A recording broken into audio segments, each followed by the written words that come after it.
This video contains subject matter that may be offensive and disturbing to some people.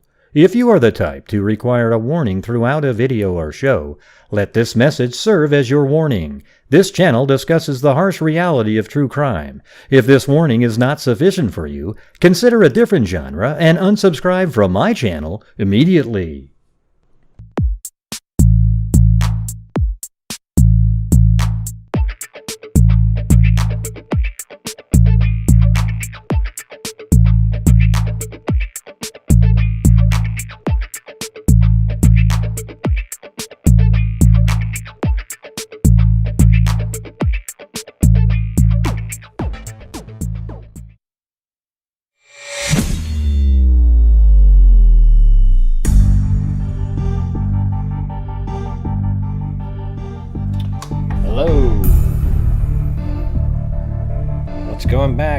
What's going on, everybody? Back to the normal 300 people. So I'm going to rely on the 300 people to help support the channel tonight to keep on trucking. We're not going to have the big numbers like normal. I mean, like we've had in the last 3 days. So we're going to be back to the regular 250, 300 because it's not Carlee Russell.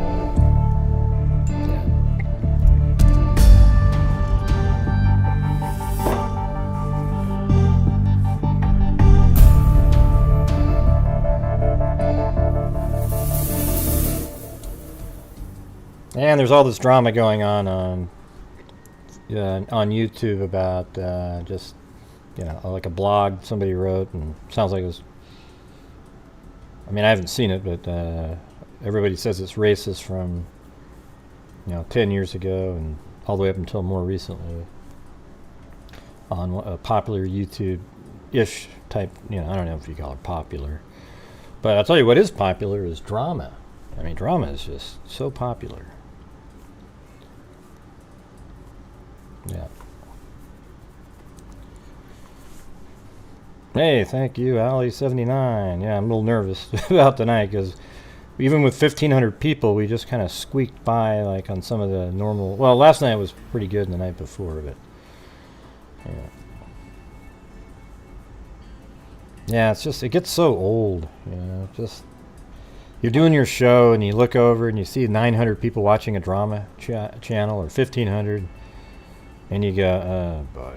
And a lot of those are, quote, true crime people, but they're not really, I don't know, those people aren't really interested in true crime, I gotta be honest with you. It's like they spend the whole time just languishing, listening, maybe it's worthwhile because you got somebody that was sort of like a closet racist behind the scenes, so. It's something new every single night, and it gets milked into oblivion. Like there'll be 15 different videos by live streams going on for days about it. So, well, I care, It's like it just sucks, You'll see why I care in a little bit, Charisma. You'll watch the numbers in here, and it'll just be. Yeah. So there's a lot of interesting stuff in the Lisk case, Heuermann. There's some crazy, I just got a whole bunch of different articles, and I was looking stuff up on YouTube. On newspapers.com related to different places they say he might have been. And then I just sort of stumbled upon these articles of a whole bunch of, like sex workers missing, and I just thought it'd be interesting to read what they would say about those cases. And then also there's one with the Green River Killer. It's like a whole article just to be interesting to read that, to get sort of the mindset, because there's, like I've told you guys a million times, sex workers became even more the prey of serial killers because they're a marginalized group of people that maybe are put on the back burner because they put themselves into the situation, and it almost sometimes it makes you wonder if there's sort of this feeling out there, listen, they've got to kill somebody, right? It might as well be them. And I just think that's ludicrous, you know. I don't know if that's really what it is, but it's incredible, the number. And also the thing is that sex workers will willingly get into a vehicle after hitchhikers and hitchhiking has pretty much gone away. You know, like nobody hitchhikes, hardly anybody hitchhikes anymore. And so the odds of a serial killer stumbling upon that one rare hitchhiker is not very good. Thanks, Jeannie RN. Also, I was thinking about today, what is the, what's that? What's the food that you guys, when you start eating it, you just can't quit eating it? I was listening to this radio, and they were sort of talking about that. You know, I'm sort of like that with a lot of things. You know, what are those, peppermint, Pepperidge Farm or whatever the hell they're called, those little mint things. Eat every one of them. You get a bag of massive potato chips, you just keep eating the whole thing. I end up throwing them away because I'll know I'll just keep eating. I can't have a bag sitting over there where it's just like waiting for me to open it up again.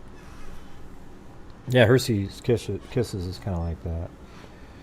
Like pizza, you know, you get a really good pizza, you'll just eat the whole box instead of saving it. Even though you're full, you just want, like, no, wait, it's so yummy.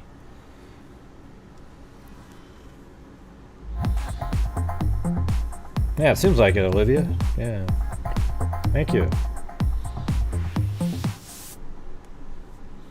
Sushi's kind of like that to me. I'll just keep eating and eating and eating. There is so much to discuss. Yeah.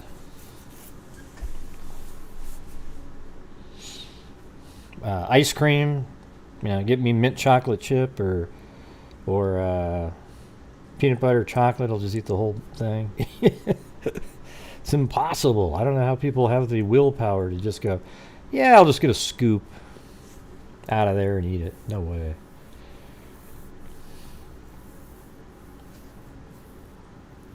Yeah. Anyways, all right, let's get going here.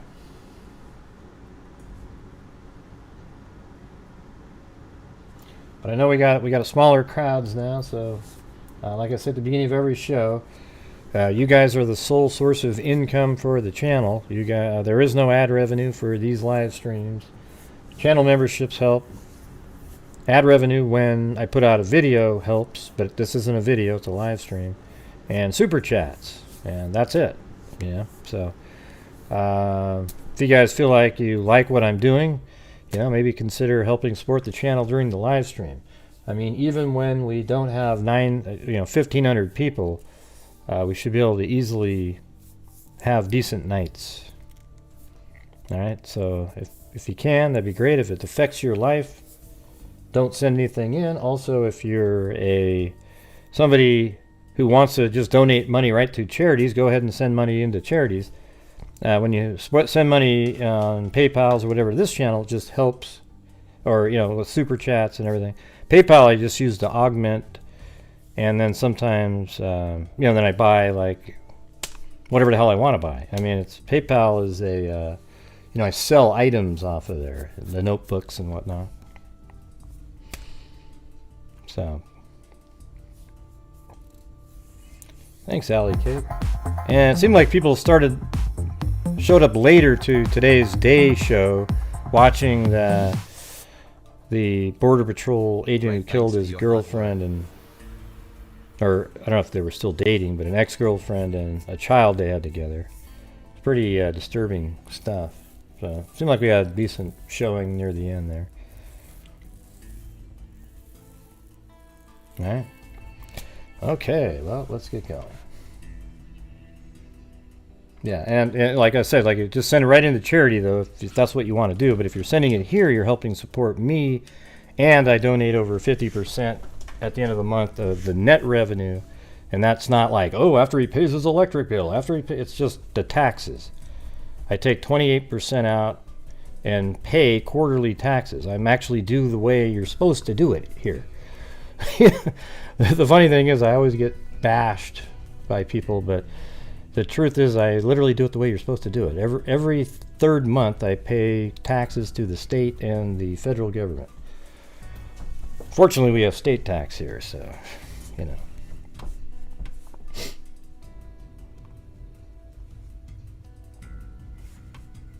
All right, here we go. So the first thing we're going to talk about really quick is, we might take a few minutes, but so here's a case from back in 1981, not related, but I thought this is sort of like a cool update here. Clues sought in woman's death. Investigators say they have few clues in the brutal killing of a young Portsmouth woman who was found clubbed to death in her apartment. An autopsy found that Laura Kempton, 23, died of massive head wound apparently caused by a blunt object. Assistant Attorney General Donald Perrault, I think probably like Perrault said, something like that. Perrault, I don't know. Kempton, a hairdressing student, was last seen with friends on Sunday night. Perrault said her body was found at about 9:30 a.m. Monday by police officers delivering a summons for overdue parking tickets. I mean, that's kind of pretty crazy. And by the way, before we get there, look at that. There's Heuermann right there on Google Earth. Somebody found it and it was on, where was it? On, well, it's been in the different articles out there. But finally, the Daily Mail had a wider shot where I could actually find right where it's at. It's outside the pizza place. But isn't that crazy that he's just sitting there right when a Google Earth car goes by? Insane.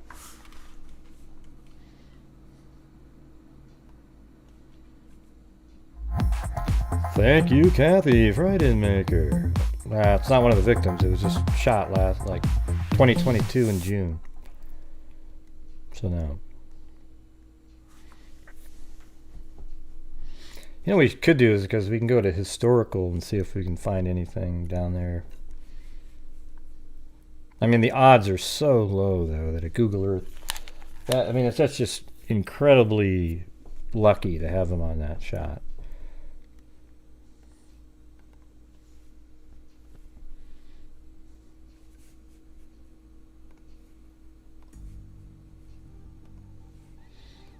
Yeah, so this lady, she lived right here.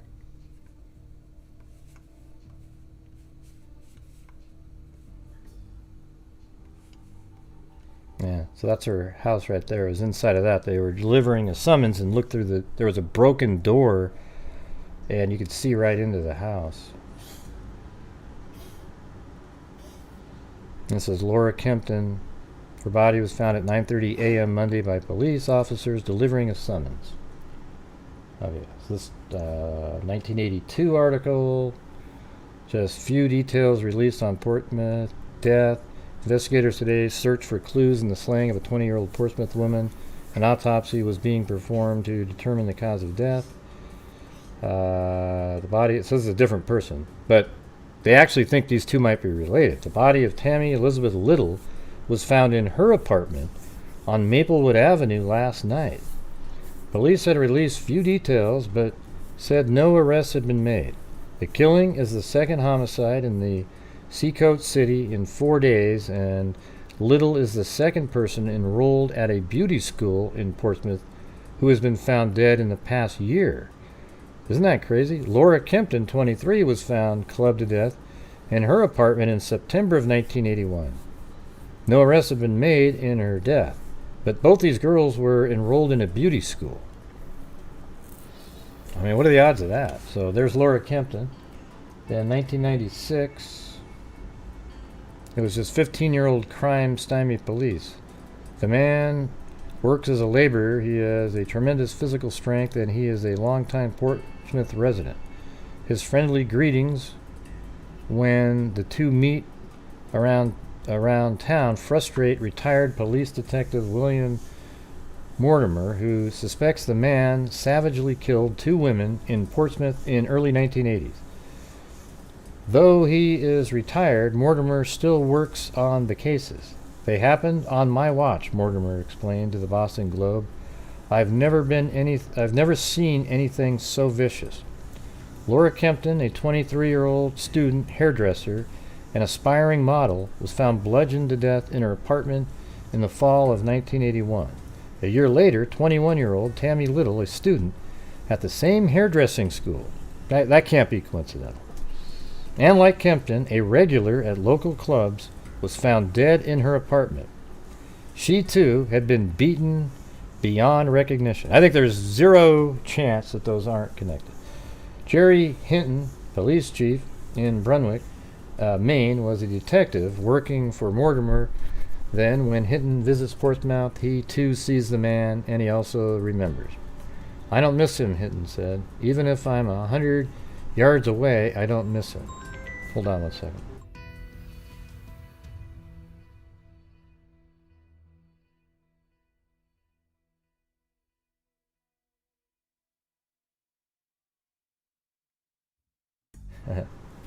That's fun. Kempton's murder shocked Portsmouth. Little's murder made the small city afraid. As the fall of 1983 approached, the police prepared for the possibility the killer would strike again. Nobody in that town moved without us knowing about it. We had people on the rooftops and sneaking through the alleys on bike patrols. If a beautiful young woman is ever bludgeoned to death in Portsmouth again, Mortimer knows how the new detectives will react. Go right over to his place and check him out. So, when was hers? Yeah, fall, September and fall. Yeah, it's right around the same time. Thanks, Charisma. All right, so here we go, everybody. So this is Identifinders. The same person who did the, I think it was Linda is her name, I believe. She's the genealogist that does well with the African American community figuring it out. And she, Identifinders, has been working on this case for a long time. But I'm just going to show you the portion that describes the case here. Good afternoon. I'm Rachel Harrington. With me is Detective Eric Witterstrom. Just one side. In September of 1981, Laura Kempton was 23 years old. It's only 2 minutes. She lived by herself in Portsmouth, New Hampshire, in an apartment at 20 Chapel Street. And on the morning of September 28th, a Portsmouth police officer went to Ms. Kempton's apartment to serve a court summons for unpaid parking tickets. At that time, he saw that the door to her residence had been broken into, and he found her deceased inside.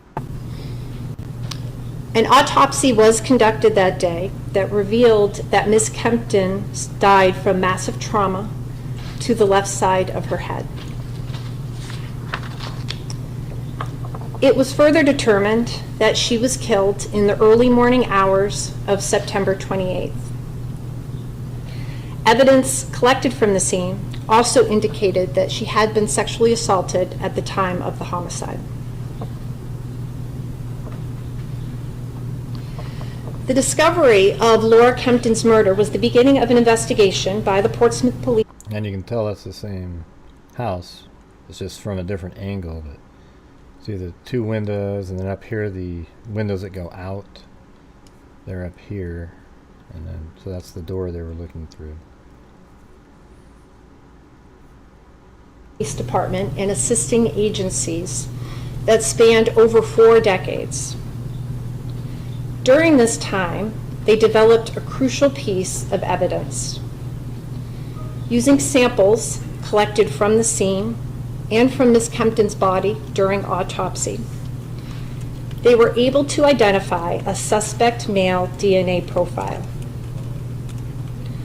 Investigators worked with analysts at the New Hampshire and the Maine State Police Forensic Laboratories to compare this profile to DNA samples from over 100 people who had connections to Ms. Kempton. They also entered it into state, national, and international databases, attempting to find a match. Investigators continued to utilize advancements in DNA technology over the years as they became available. Then, recent developments in forensic genetic genealogy provided a new avenue for identifying the source of this profile. Thank you, J5.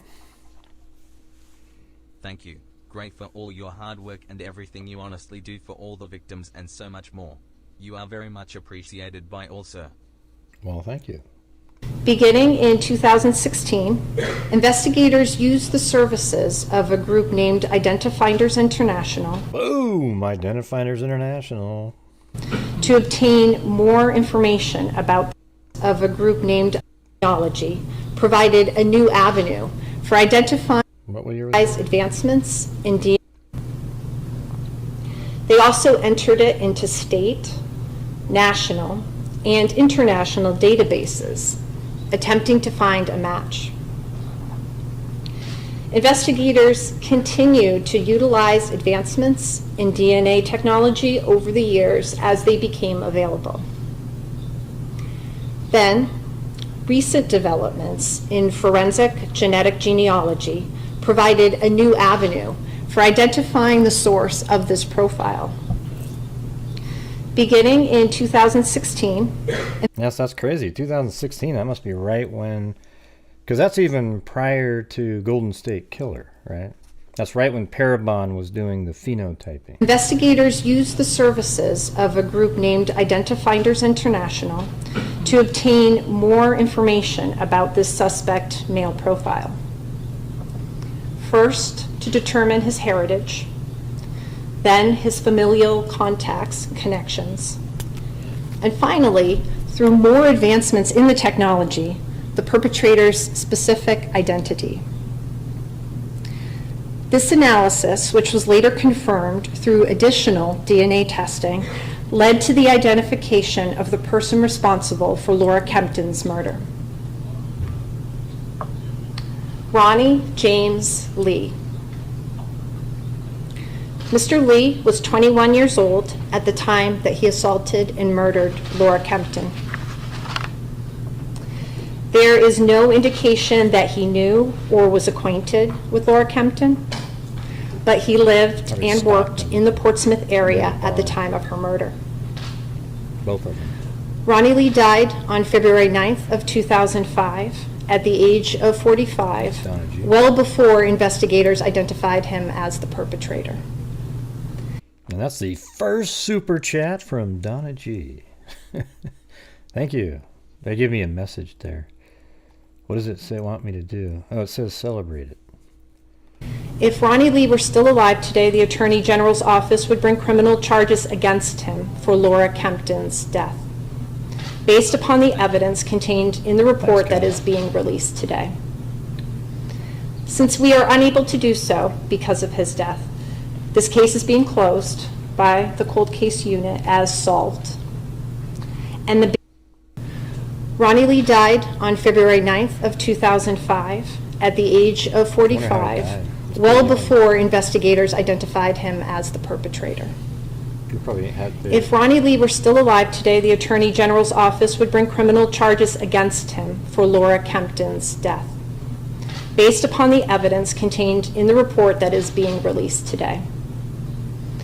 Since we are unable to do so because of his death, this case is being closed by the cold case unit as solved.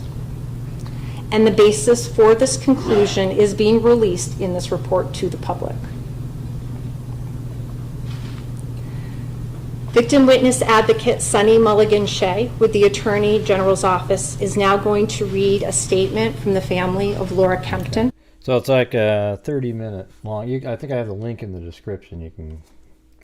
It's a 30-minute press conference.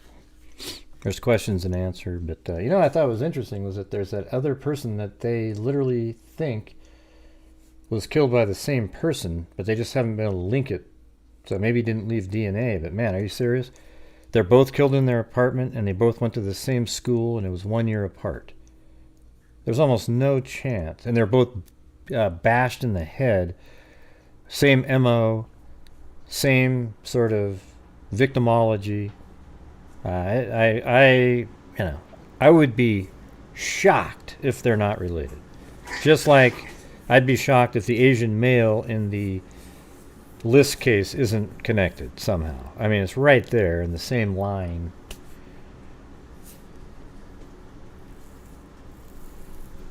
But man, you gotta admit, like, that's too much. They went to the same beauty school a year apart, and they would both go to the same bars, and they're both killed in their apartment, and they're both killed by blunt force trauma to the head. Yeah, there's almost no chance they're not connected.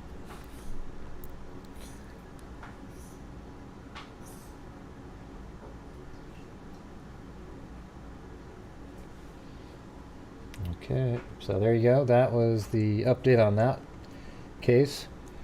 So good job, Identifinders International, for another one. We have 12 cases that we're paying for through them. So Identifinders is the one who they're doing the identification. Some of them are homicide victims. I think, well, most of them are homicide victims, and some are just people that you don't know if it's a homicide, but they're people that don't have names, and that's one of the big things that we do with the income that is generated on this channel. So that's why on each show, if people feel like they could pretend that I am a Starbucks coffee maker who is making you a cup of coffee every 10 minutes. Okay? Because if it took 3 hours, it's a hard analogy, because if I said, I'm doing it for 3 hours. Well, if it took 3 hours for somebody to make you a cup of coffee at Starbucks, you probably wouldn't tip them whatsoever, right? But in this case, we're just going over a whole bunch of different things. Thanks, Robin Barado.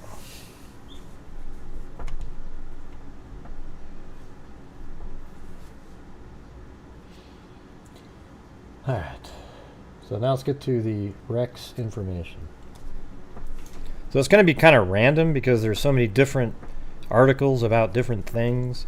So we'll just go through them and just be, trying to see what we can figure out. I mean, we've done the Lisk case for years, just updates and the original stories, and when they put out the video. Good to see you covering this case. Thank you, Jazzy's World. Yeah, we've been covering it, Lisk, for years.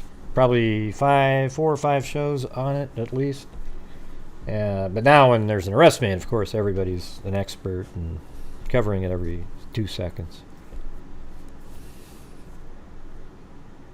Yeah, I can't wait to get that studio, They are almost finished with the walls inside. Not like painted, but where you put the spackling on and get everything ready to be painted. It's almost to the point where it's ready to be painted, likely on Monday, something like that.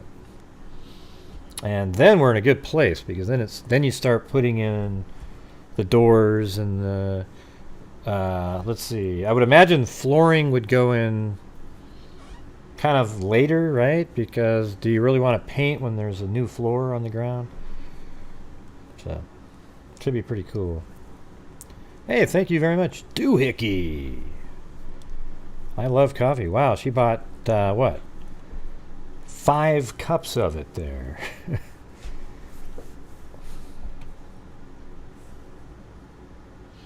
Alright, so these are going to be kind of random, and then I have these different folders with other articles, but I think they're all really interesting, so it's going to be reading, you guys. So. Yeah, I can't wait to see it finished myself. Maybe I can, what if I walk over there with the camera? Maybe we can, I don't know. It's too hard to get it picked up. And plus it's really got chemicals in there right at this point, so we'll do it next week or something. Yeah, I just realized I tried going in there earlier and it's filled with this, like, whatever they were doing in there. we'll do it the next time. Well, we just went over the case, Danielle. Did you miss it, or it's a cold case that was solved by identifinders?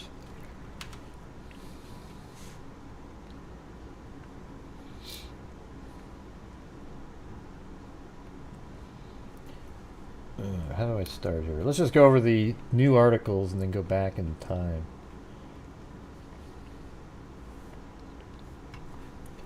So here's one that says ex-escort who dated Rex Heuermann reveals creepy details of their encounter. Well, that's pretty interesting. I mean, aren't you?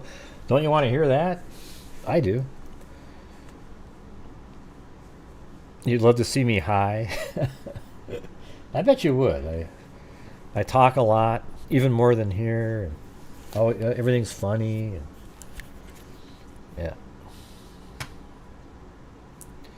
yeah. Former escort who says she once went on a date with a man charged in 3 of the Gilgo Beach killings has revealed what made her feel uncomfortable about the encounter.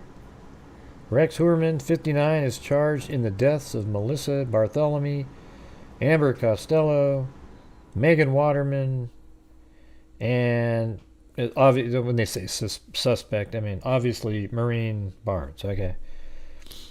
The remains of the woman are all sex workers were among 10 sets found along Long Island, Gilgo Beach in 2010. So you got a picture that he was born in 1963. So I would say, though, you would start looking for murders. I would say 30. Usually these guys start doing this stuff in their 30s. Like the average age is like 35 or something. I mean, starting doing something, maybe it was before that, but I think I bet you when he started killing people, sex workers, and doing his thing was in his 30s. So I would say if you look from 1993 on, that's what I tried to do earlier. So anyways, the remains of the woman, all sex workers, were among 10 sets found along Long Island, Gilgo Beach. By the way, my background music went away. Gotta get that back. It's loud.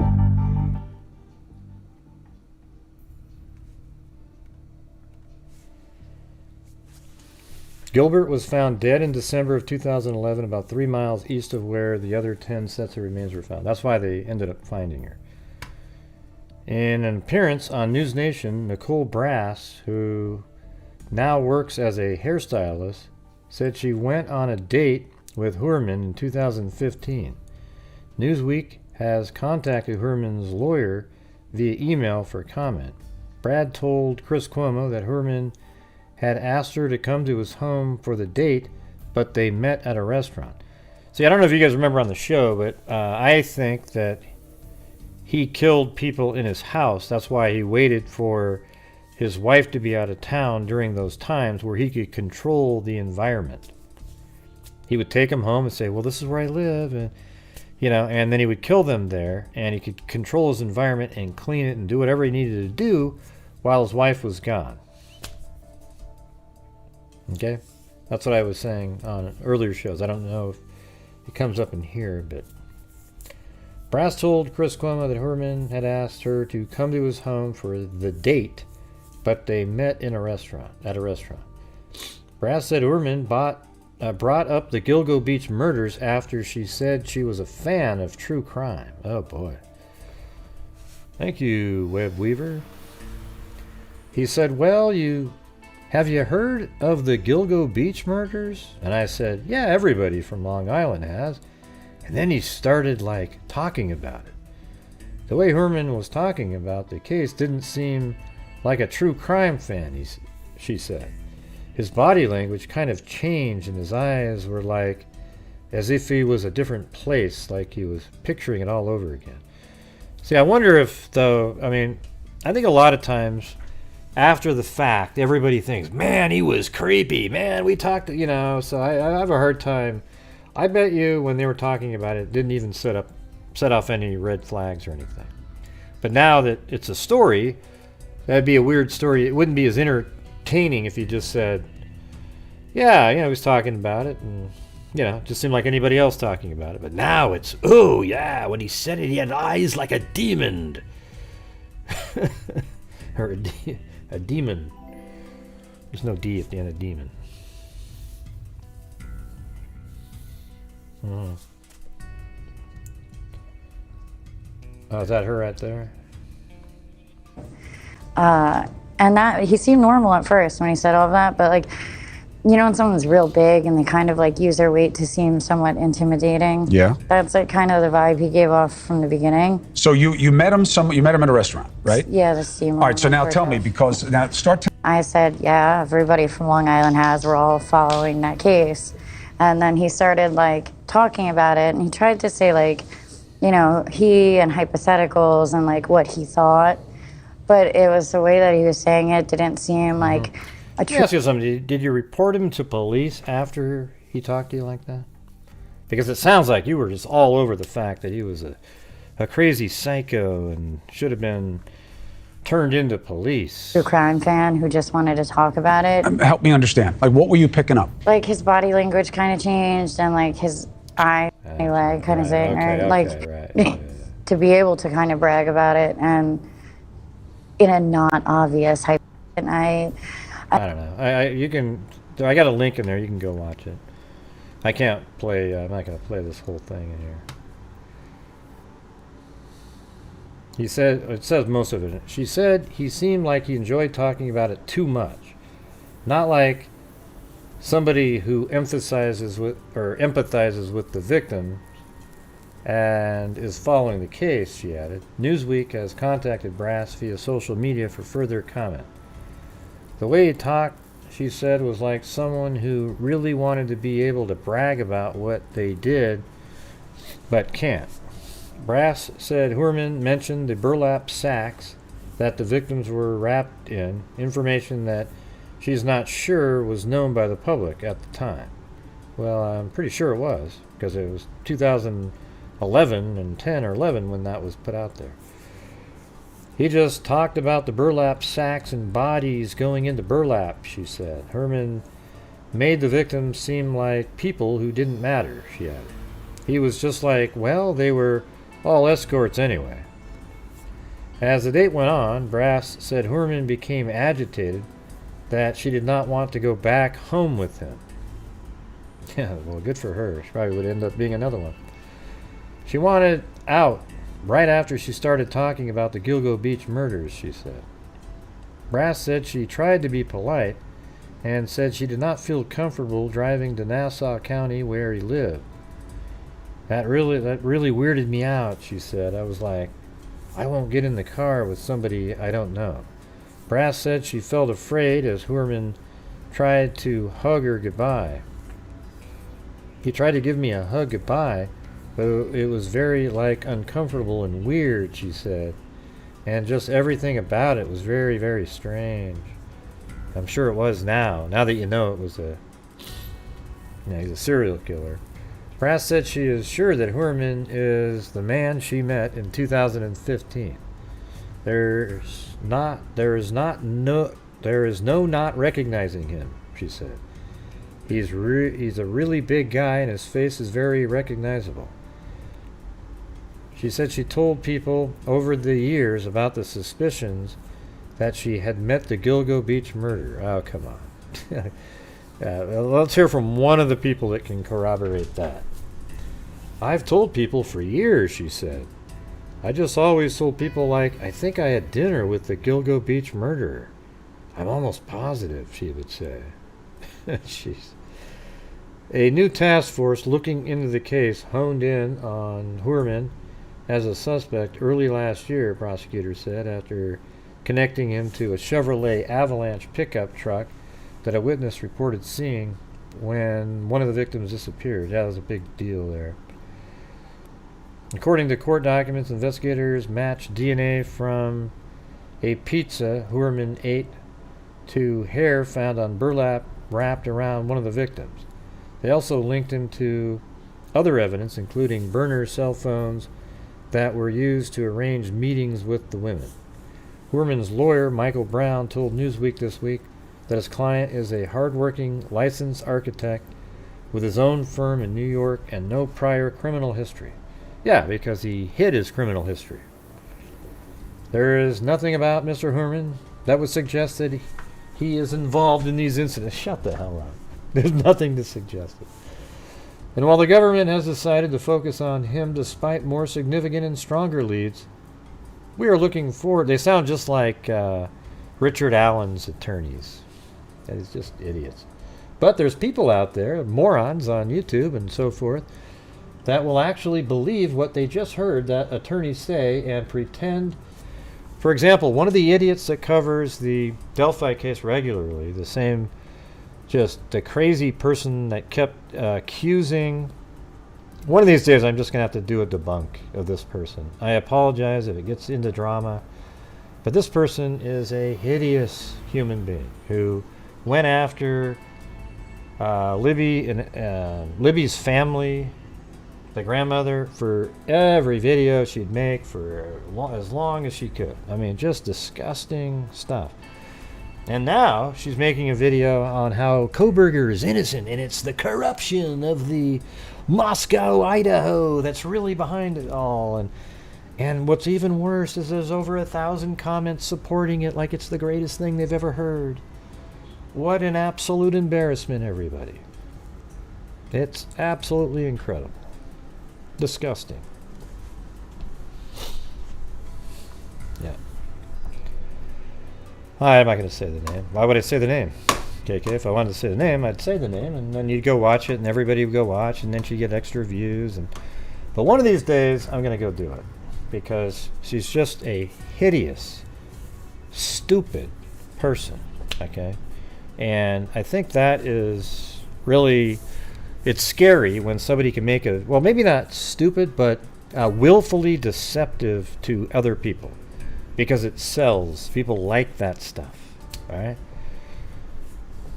But the content is stupid.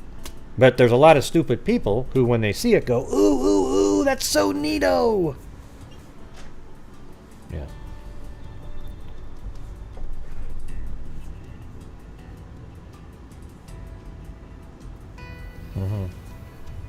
Anyways.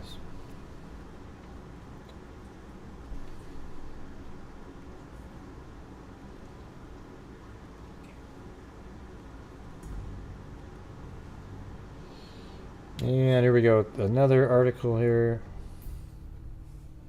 So, now this is the one that somebody sent me. I think it was Ada sent it to me.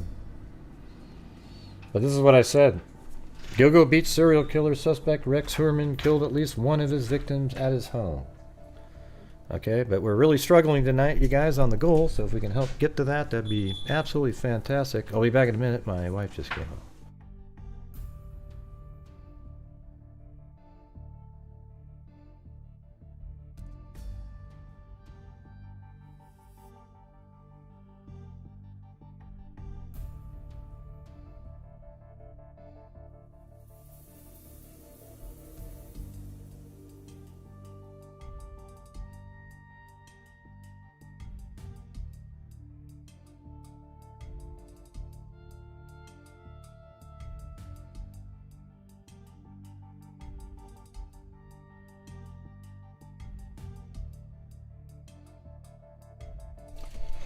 All right.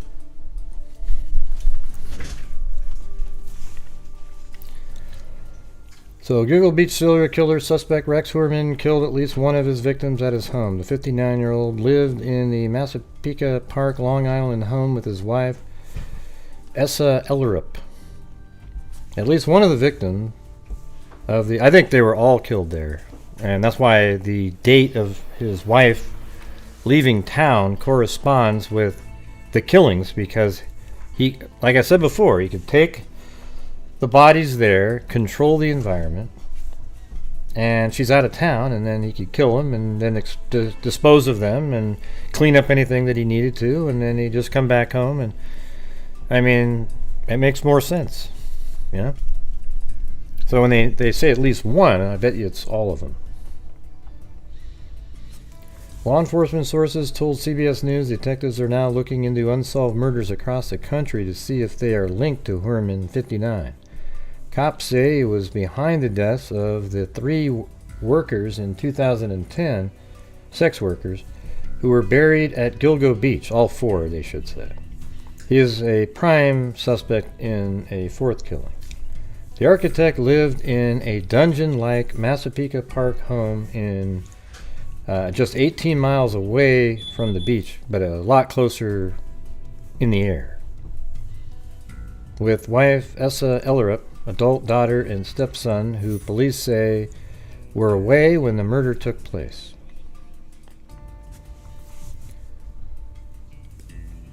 Police were seen searching the property for trophies that may be linked to the victims for a 7th day on Thursday.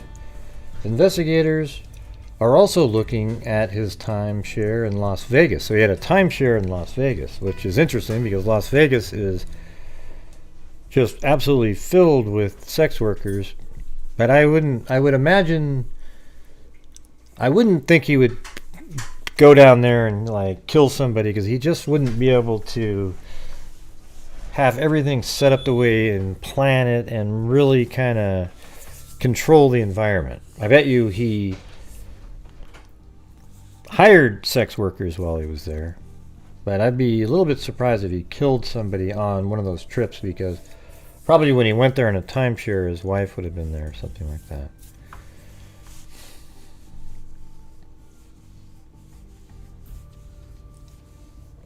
I couldn't find any reference to the condo on Ben Verified or anything like that.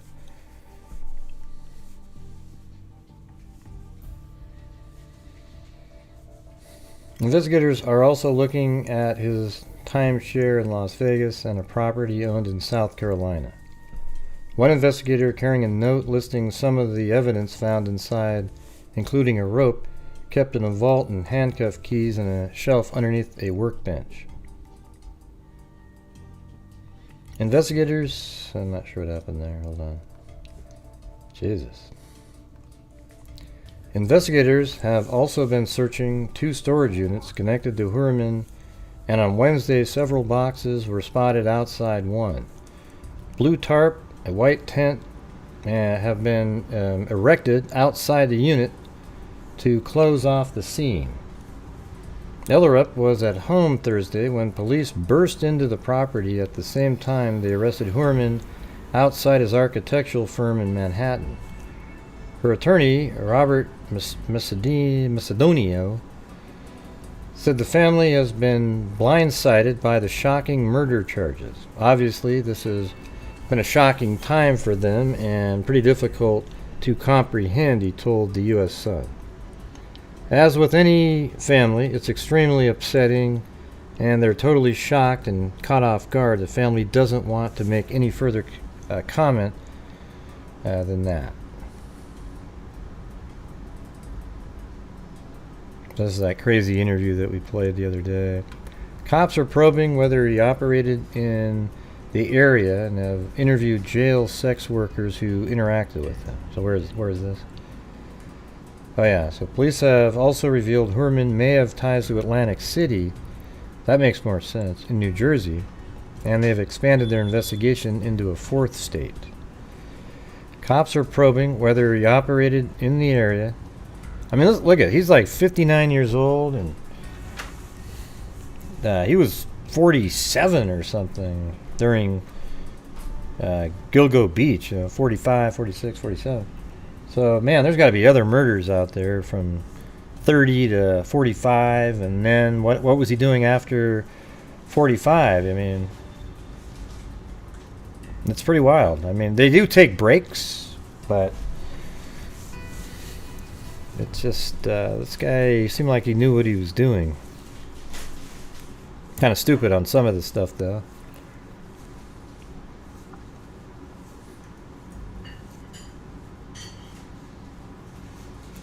Heuermann was arrested and charged last week in the killings of 3 of the Gilgo 4. Here they are right here. Melissa Bartholomew, Megan Waterman, Maureen Brain Barnes, and Amber Lynn Costello.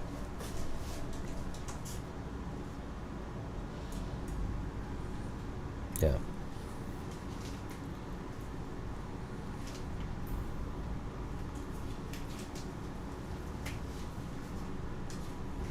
Okay, I did that one.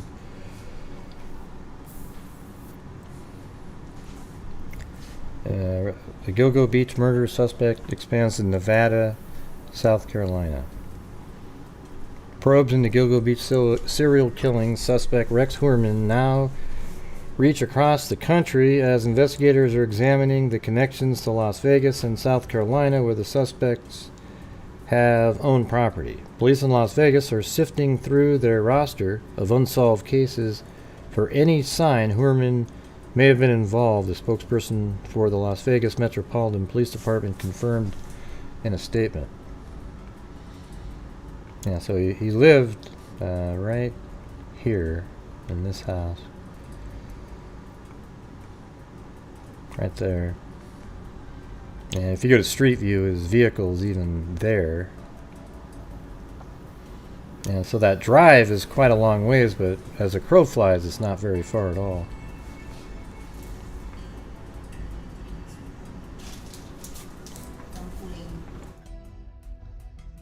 Okay, cool. Here, let me see it. Hey, look what I got, you guys. I got the Identifinders shirt. Yeah. All right. That's awesome. And, you know, that Identifinders is the DNA, you know, the, I guess, organization that we were friends with, Colleen Fitzpatrick and all them. And they're who we use to fund for identifying various, you know, Jane and John Does out there. And the thing is, you guys, is the only way to make that happen is if on a nightly basis, you would think with 603 people watching that it'd be really easy to reach the goals, which we do every single night with 250 people. But for some reason, it must be the content. I don't know what's going on. Hey, thanks Danielle and Robin Barado. So if you guys can help support the channel tonight, that'd be absolutely fantastic. Gives more energy to the show and allows us to keep doing the same stuff that we do all the time. All right, thank you. There it is, Danielle and Robin Barado. At least hit the like button, for God's sakes. I mean, look at that, 286. People just come in, sit around and watch, and, you know, it's like... let's see, what is this one? So, investigation into Rex Heuermann, the Gilgo Beach murder suspect expands on that. Okay, where were we at? We were right down here. Though Heuermann lived on Long Island, New York, he and his wife had purchased 2 timeshare condos in Las Vegas between 2003 and 2005. According to property records obtained by CNN. He has money, means and motive to commit crimes in many locations possibly. Yeah, right. The couple has since sold the first property, the records show, and it's unclear whether they still own the second. The 59-year-old architect and father of 2 was arrested last week in New York City and charged with murders of 3 of the Gilgo 4, a group of 4 women whose remains were found along a short stretch of Long Island Gilgo Beach in 2010. As authorities scour Heuermann's home, office, and storage unit, they are operating under the assumption that the suspect may have continued his alleged killing spree after the bodies of Gilgo 4 were discovered, a source familiar with the case told CNN. The sheriff's office in northern South Carolina's Chester County, where tax records show Heuermann owns 4 large parcels of land, says it has been gathering evidence for Gilgo Beach Investigation Task Force. That's interesting. Did he bury other bodies on these parcels of land? Man, they need to get out there with some cadaver dogs. Stat. Authorities were seen towing a truck belonging to Heuermann's brother late last week, according to neighbor Steve Caston, who lives down a gravel road from the brother and adjacent to land owned by Heuermann. Casson described deputies lined up with assault rifles, the whole 9 yards. A Chevy Avalanche truck seized from the property is being combed for evidence, sources told CNN. FBI investigators who were also seen talking to neighbors in the rural county South Carolina neighborhood on Tuesday. That's crazy. Didn't he just own parcels of land there, though?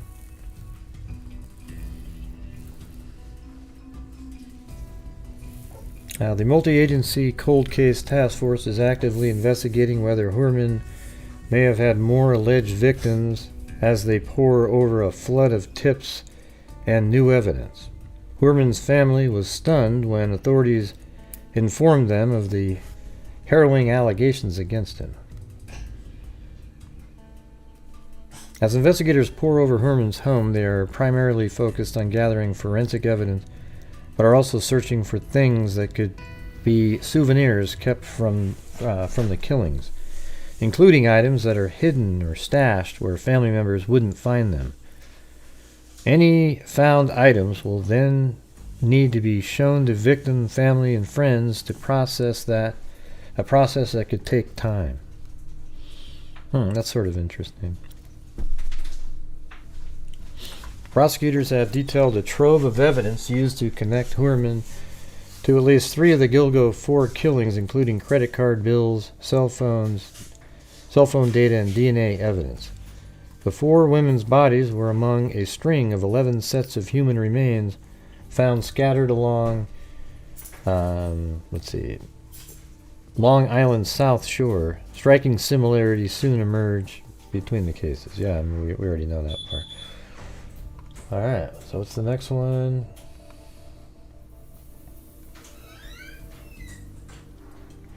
I guess I can't read that one. I could read it the first time. Let me see if I go over to use Firefox.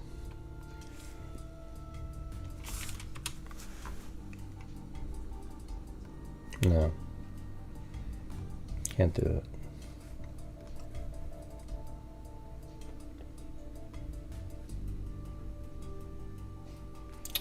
Huh, that sucks, because that one I think was going to be interesting. Let me try it a different way.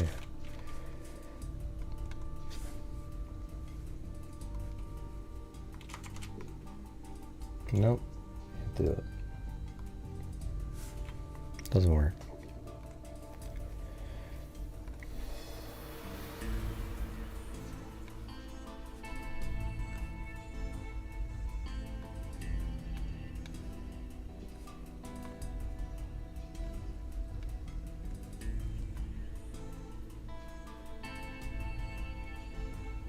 Yeah.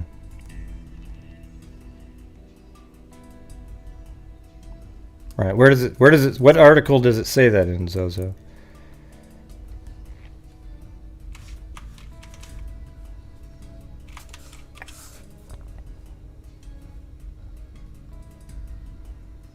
On the West Coast? Oh, in Nevada, right here.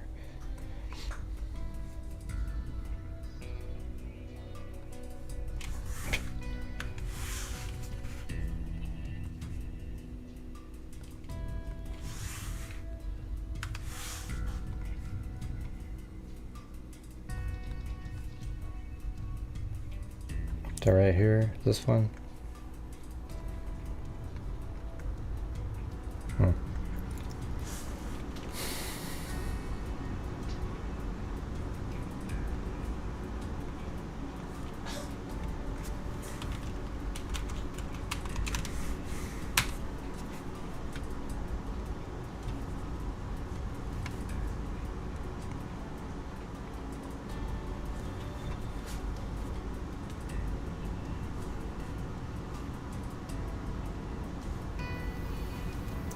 $1 rate billed as 4 every 4 weeks for the first. Okay. Maybe I'll just get this.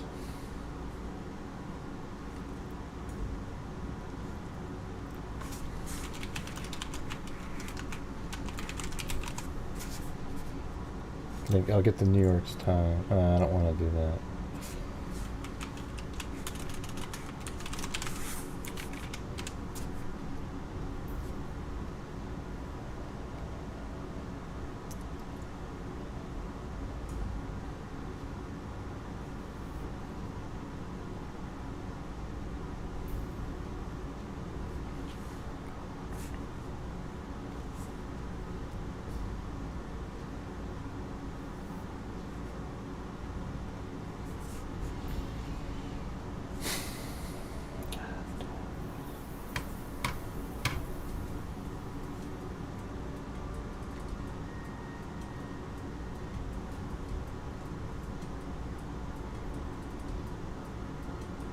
Okay, well, where is it?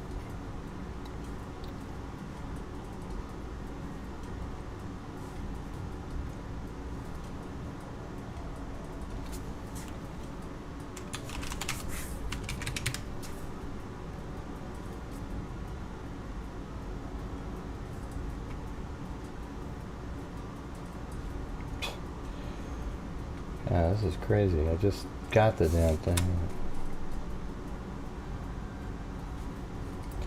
I'm trying to get to the article from the New York Times.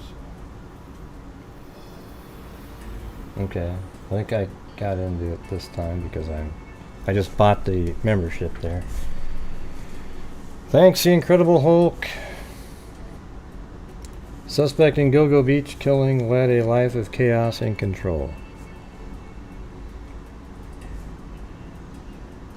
At his office near the Empire State Building, Rex Heuermann was a master of the meticulous, a veteran architectural consultant, and a self-styled expert. At home in Massapequa Park on Long Island, while some neighbors saw Mr. Heuermann as just another commuter in a suit, others found him a figure of menace. He glowered at neighbors while swinging an axe in the front yard of a low... I bet you he didn't menace you at all while he was doing it. Now you think back and he was menacing you. It's just crazy. He glowered at neighbors while swinging an axe in the front yard of a low-slung, dilapidated house that his parents cautioned their children to avoid on Halloween. Or that parents, not his parents. He was kicked out of a Whole Foods for stealing fruit. Wow. What a monster. I mean, he is a monster, but, like, would you really call it? Wow, my God, he was kicked out for... we would cross the street, said Nicholas Furshaw, 24, a neighbor. He was somebody you don't want to approach. On Friday, Suffolk County prosecutor said that residents of Massapequa Park had a serial killer living in their midst.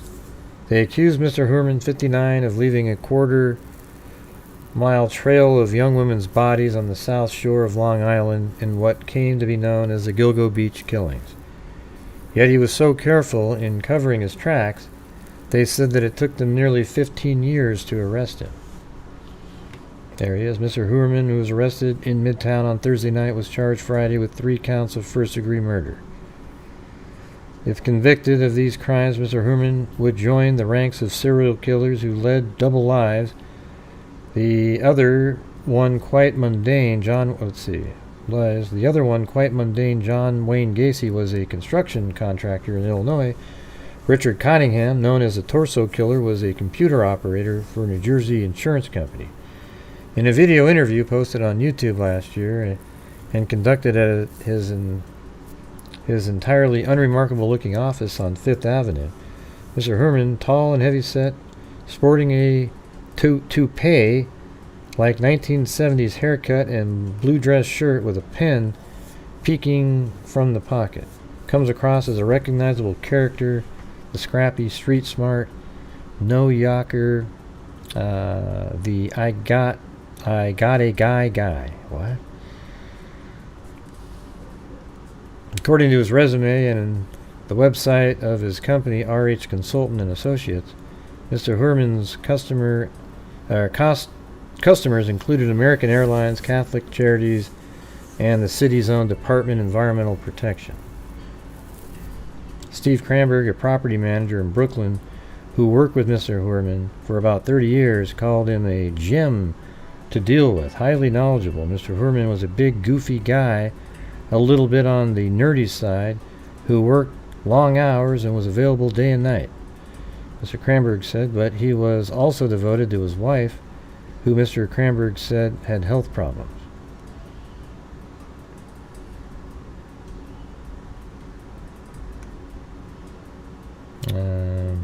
I don't know if I want to go through this whole thing. Got low energy. Yeah. Let's see.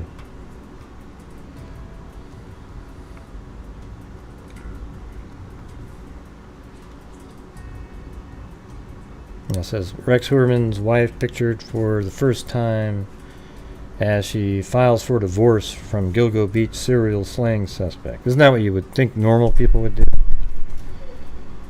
Asa Ellerup, the wife of suspected Long Island serial killer Rex Heuermann, was pictured for the first time Wednesday, the same day she filed for divorce. Her Islip-based lawyer, Bob Macadinio, told Fox News Digital that they had filed a summons and complaint for divorce as she entered the Suffolk County Jail in Yaphank. But I don't know if that's his wife, and that's probably his daughter over here. And Victoria Heuermann. Yeah. Just over an hour after Suffolk County police arrested Heuermann, 59-year-old architect, on Thursday near his office on 5th Avenue in Manhattan, authorities arrived at the family home, Massapequa Park, and informed his wife and adult children of the accusations. Mm-hmm.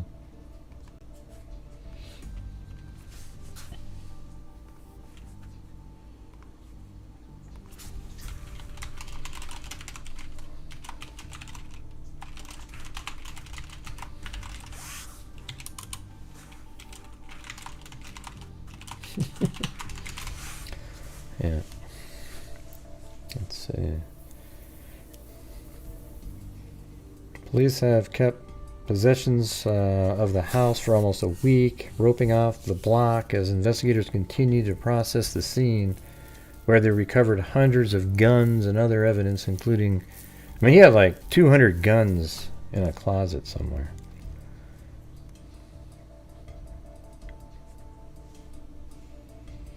A task force with members from multiple law enforcement agencies allegedly linked Heuermann to the crime scene with a witness statement in Costello's disappearance, and through phone records and DNA sample collected from a box of pizza.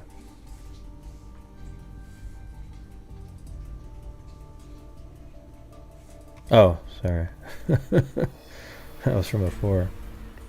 I didn't even know it was still on the screen. Thanks for letting me know, everybody. But it's not a big horse head. But come on, you guys, we're like really struggling tonight on here. Not sure what's going on. I'm just sort of like contemplating continuing. I've got so much to go over here, but Can you please remove that big horse head from the screen? Yes, we removed it. I bet this guy has watched your channel. Yeah, maybe.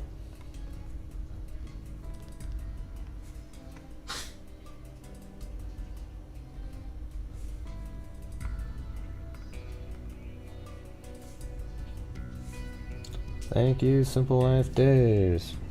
The Gilgo Beach killing suspect's wife knowingly helped in his arrest. She now filed for divorce. After more than 27 years of marriage to Rex Heuermann, Asa Ellerup likely did not know about the gruesome double life her husband is accused of living. I bet she didn't have a clue. If you ask me, I don't believe that they knew about the double life that Mr. Heuermann was living, Suffolk County Police Commissioner Rodney Harrison said of the suspect's family. Thank you, Eugenie. But authorities are not ruling anything out yet and are continuing to collect information to see if the family might have known exactly what Mr. Heuermann was up to. Last week, the 59-year-old Heuermann was arrested and charged with murder in connection to the killings of 3 of the Gilgo Four, a group of 4 women whose remains were found along the shore. Yeah, we got that. We've 27 years. Isn't that crazy? So they're married for 27 years. You could almost say that he got married probably and then used her. That was part of his plan, to be married, seemed normal. Yeah. So, man, I would look, that whole 27 years looks like a good time to, which would be 32. That'd be like 1995 or something.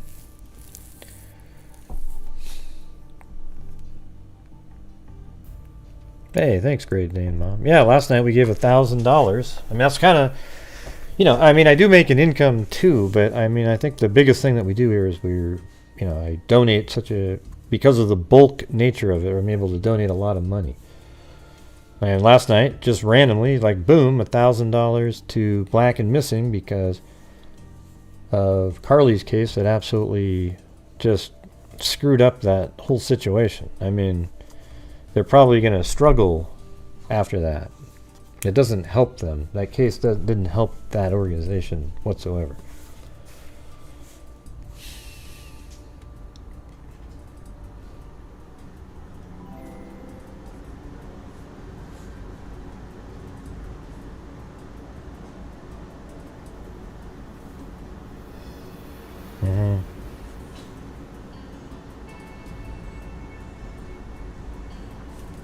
Where's the picture? I think I saw the painting, but now I don't remember what it looked like. Love your donations to charities. Heart, thank you. She should be made to pay a fine to them. Yeah. Wife's hair found with... Yeah, that's right. That's how it helped. When the victims were first discovered, there were pieces of degraded hair recovered by authorities. Hair that is now believed to belong to Ellerup, which presumably has been unintentionally carried by the suspect on his clothes, was found on or near the 3 victims. The DNA came from 11 bottles inside a garbage can inside the Heuermann home, the court documents say. Authorities had been surveilling Heuermann and his wife and his family for months after they identified him as a suspect in early 2022, and during that time collected DNA samples from items the family threw away. Through her hair, though her hair was found with the victims, Ellerup and their daughter were both traveling when the killings were committed, and Heuermann was alone in the tri-state area. It's very significant in as much as it then limits it down to him, criminal defense attorney. Right, exactly. So when they're out of town, it wasn't her, it was him. So her DNA being on the scene was just like a hair being accidentally transferred by him. Harrison told CNN on Monday he was informed that once authorities told Ellerup and her daughter about the crimes Heuermann is accused of, the two were shocked, they were disgusted, they were embarrassed. Thanks, Kristen Ray and WNC Granny. Yeah. Harrison told CNN. Let me check something out real quick. I don't know if I remember seeing it.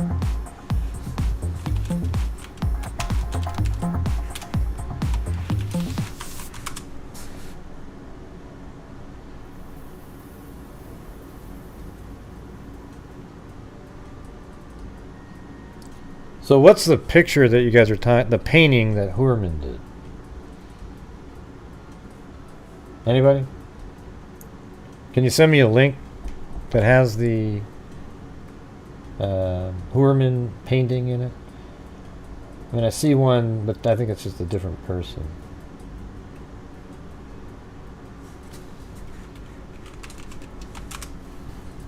Oh, he just took a painting from his house. Okay. Yeah, I think I saw that. That was with the doll, same time frame as the doll. Yeah.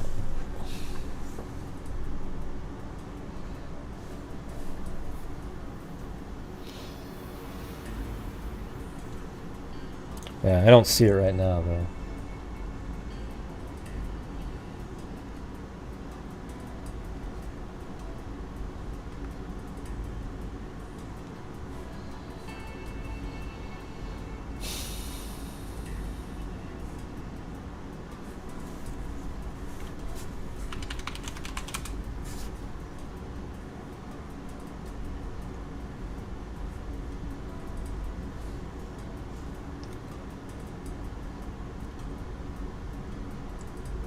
Okay.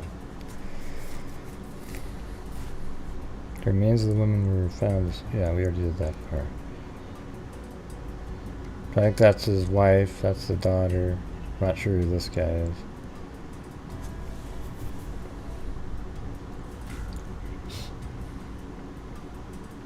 Anybody have the link to the picture of the that they took out of the house?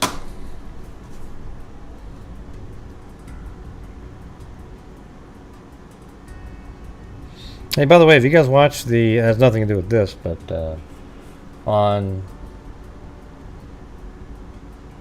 Netflix, the Arnold, you know, Arnold Schwarzenegger 3-part sort of mini documentary. I like it. I thought it was pretty good. It's pretty amazing, really. Yeah.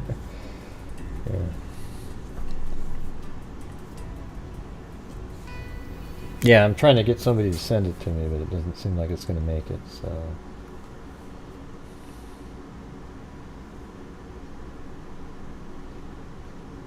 Oh, thank you to Tina.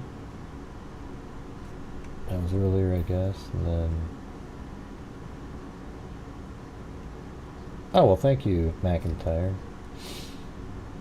I don't have your YouTube name, but thank you so much. That was very kind. Thank you.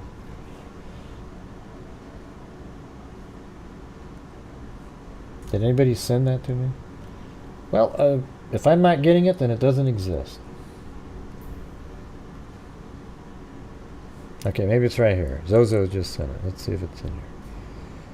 Oh, that thing? Yeah. I wonder if that's one of the victims.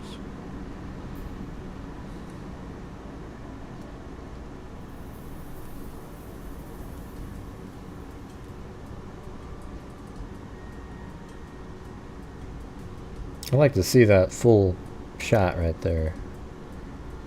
Almost doesn't look like a painting. See how it's sort of bent over? Almost kind of like it's soft, like a,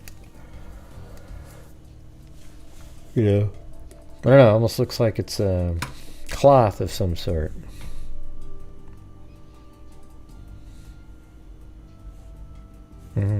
Yeah, I saw you guys say that already. We don't know who painted it. Yeah, but I mean, I doubt he could paint that.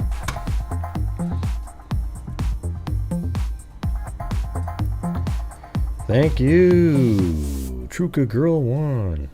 I expect this case to grow exponentially. Thanks for covering. Yeah, I think there's going to be way more cases. I wouldn't be shocked if somebody came back and said he killed 20-something people. You know, it just wouldn't even be shocking at all. In fact, I think that 7 of those people on Gilgo Beach are his, and maybe the other ones are, I mean, I don't know. I think he's related to all of them no matter what.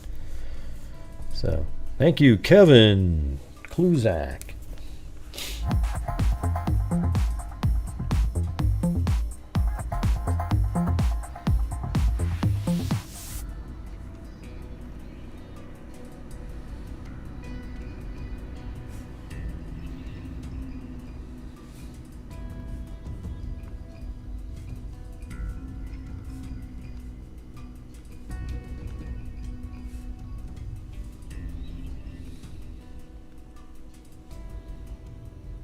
I wonder what that is, actually.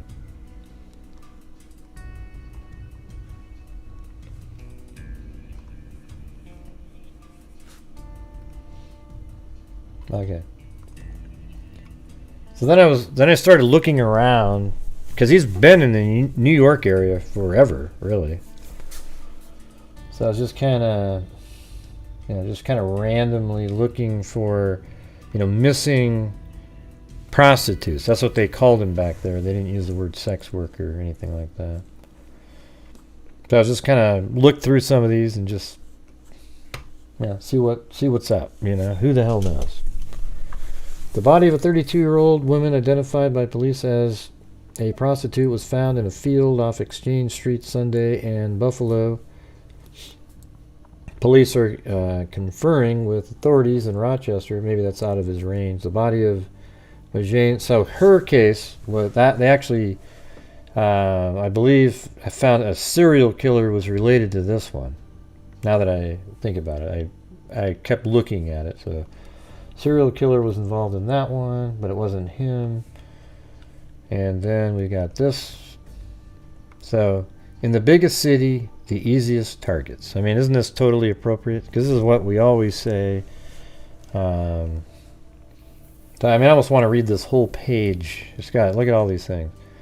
Police continue to hunt for more victims. Victim linked. This is the Joel Rifkin, maybe, But see, this is 1993, and Heuermann is 30 at the time. So how do we know that some of these aren't his, right? How could 17 women disappear or turn up dead in 2 years without police noticing they were missing? Apparently because they were streetwalkers, outcasts, whose bodies were cut up, dumped or buried around a vast metropolitan area with many police forces. Whatever that means. Oh yeah, in areas with many police forces. We didn't have most of the bodies, and we didn't have the missing persons reports. Thomas Constantine, State Police Superintendent, said yesterday, it's strategy, but no one reports prostitutes missing. Joel Rifkin's murder arrest Monday was hardly a triumph of police work. He virtually surrendered, driving a pickup without plates and with a rotting body in back. He ran a stop sign in view of state troopers, and investigators said it was Rifkin who told them he had killed 17 prostitutes. But if police were surprised, those who study serial killings said they were not. So this might be interesting just to kind of get a feel of, what's going on here. That's why prostitutes are the most common victims of serial killers, said James Fox. And I've said this 1,000 times, haven't I, you guys? I mean, it's just so clear. And one of the main things, too, is that there's not as many hitchhikers. Now, the guy that called in the other night, he was very naive in his comebacks and whatever, but it absolutely... Hitchhikers used to be victims of serial killers all the time. Sex workers are the only people that still get into people's cars without knowing the person. Now, hitchhiking went away a long time ago. You rarely see people doing it anymore.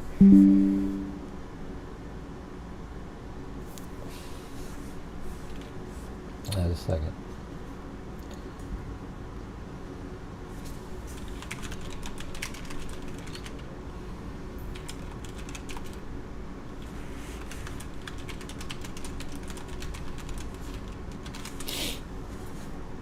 Thank you, Katya T. And Eugenie just gifted a membership. Alright, so it said that's why prostitutes are the most common victims of serial killers. It's a lot easier to do it and to get away with it. See? I mean, that's the simple... That's why this is such an interesting article, because it's not trying to hide something and trying to... That is the answer. That's why they're the victims of serial killers. Because it's easy to get away with it. When a streetwalker disappears, you hope for the best and expect the worst, said Francine Schifrin of Covenant House, the social services agency that aids young runaways. They get killed by Johns, by muggers, by junkies, by pimps, by each other. As lawbreakers who tend to live alone and have weak social family ties, prostitutes are slow to be reported missing. Even then, they may not be described as prostitutes. Many also have poor dental records, which delay identification. And a lot of times prostitutes will give up their DNA and fingerprints and all that kind of stuff just so that they can be identified, knowing how dangerous it is what they do. Witnesses to attacks on prostitutes are usually other prostitutes or their customers, meaning they are often unreliable or uncooperative. And usually the case is not a high police priority. Maria Alonso of Brooklyn, whose daughter Anna is believed to have been a Rifkin victim, said that when she reported her daughter missing last year, a policeman told her she probably met somebody and went to the Bahamas. stupid. Welcome, K. Kryman. Thank you for the... I think that was you that sent the PayPal. Appreciate it. New York State Police have a computerized program called HALT, Homicide Assistance Lead Tracking, to help local departments match up seemingly unrelated murders by matching details such as bite marks on a corpse or signs of gagging, but it failed to pick up a pattern in the Rifkin case. Oh, cool, you got it? It finally made it, so there's another notebook out there that somebody else got, but we'll see how that goes.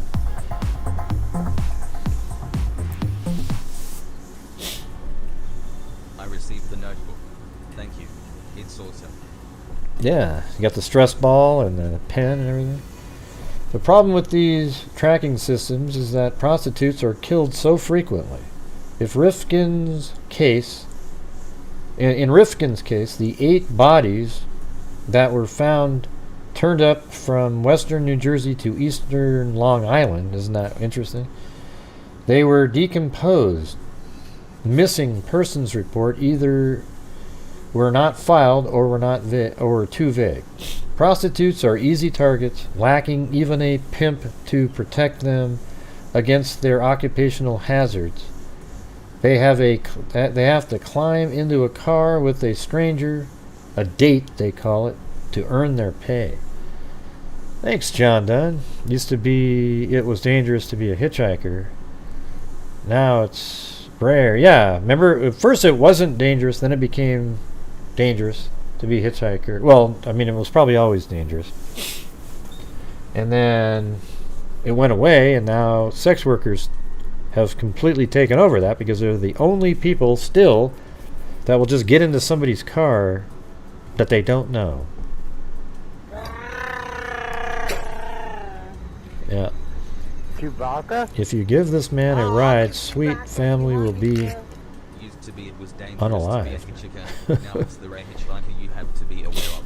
If you give this man a ride, sweet family will be unalived. Killer on the road, Jim Morrison. You mean murdered?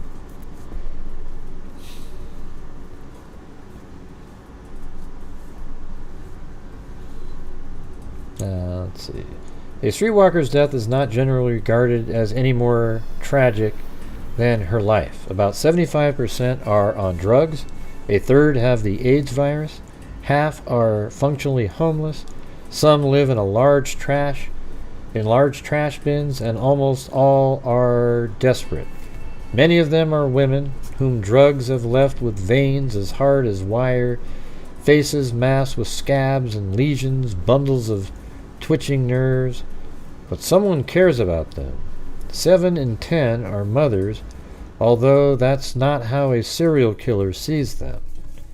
To a guy like that, those women are less than human, Fox said. They're like bugs. Let's see. Victims linked to Joel. We don't really need to go over that, but let's see. Police continue to hunt for more victims. You know, the thing is, I just wanted to kind of read that part up there because, I mean, they're looking for Rifkin victims in this one.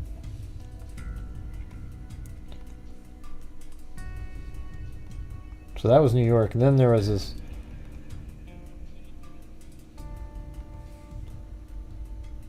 Yeah, I was just wondering about this one, so I found this one random one in Las Vegas from 2003 in December. Okay, and he was there, right, from 2003 to 2006, and they sold the one. Hey, thank you, Northwest Rain. So let's just see what this one sounds like, just randomly, and then maybe at the end we can look around, you know, try to find something. You do great. From a fellow Pacific Moa, smiley face. Well, cool. Do you live in Oregon or Washington? Thanks, John Dunn.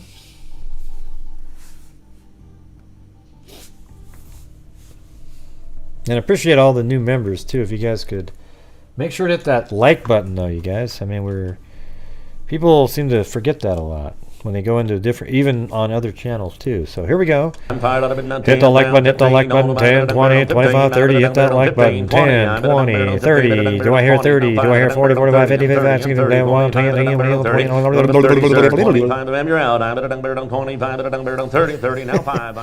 I used to sit and just listen to that one auctioneer right there for hours. I would like find every video that he did just because it mesmerizes me. So I wish it would mesmerize you all to hit the damn like button. Thank you.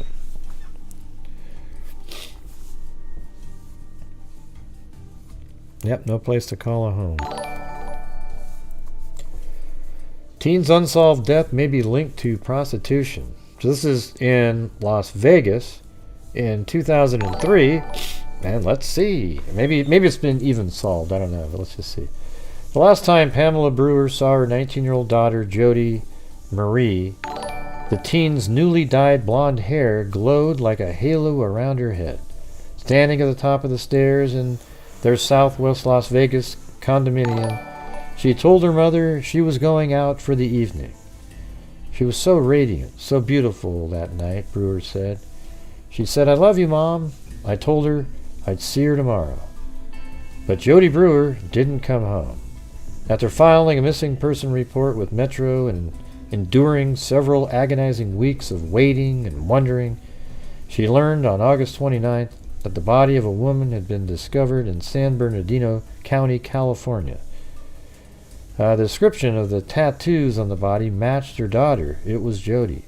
3 months later, no arrests have been made. So it's Jody Brewer. Let's see. Murder of Jody Brewer.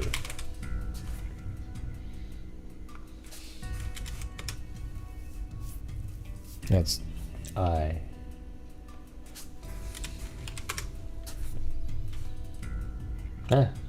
That's... Wow.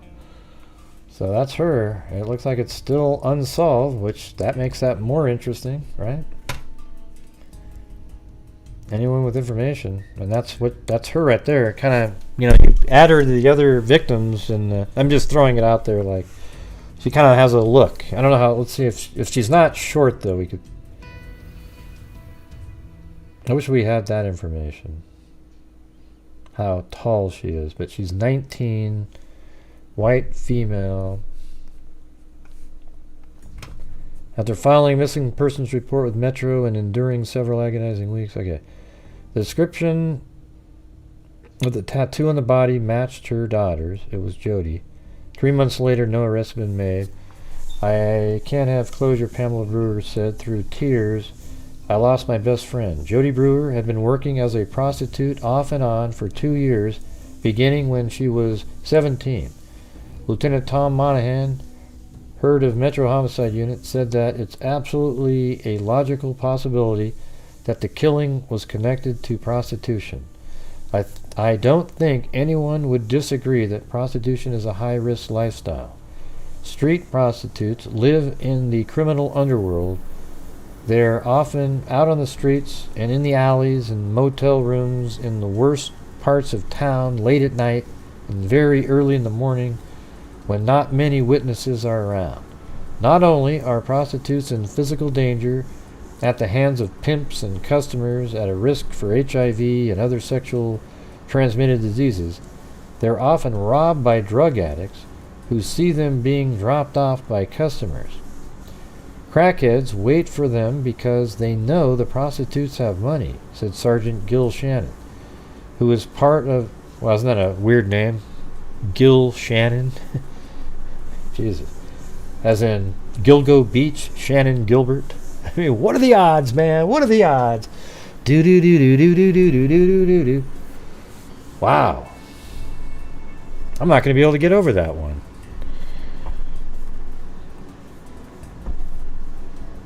Let's see.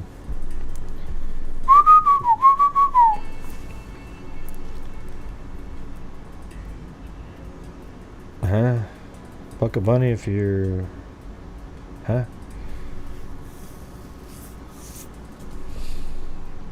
just can't, man. I can't do it. Gil Shannon. It's just... who was part of the Metro Police Department Stop Turning Out Child Prostitutes program. There are other physical dangers as well, he said. A few years ago, on an undercover operation, Shannon encountered a prostitute named Rita. She got into his car, and he asked her how much she charged. She puffed on the window and wrote a price with her finger.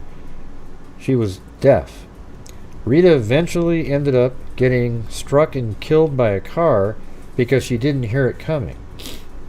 Metro homicide detectives have investigated 4 homicides of prostitutes this year, Monahan said. That's not counting any prostitutes who might have been killed while not on duty in domestic violence, for example, he noted.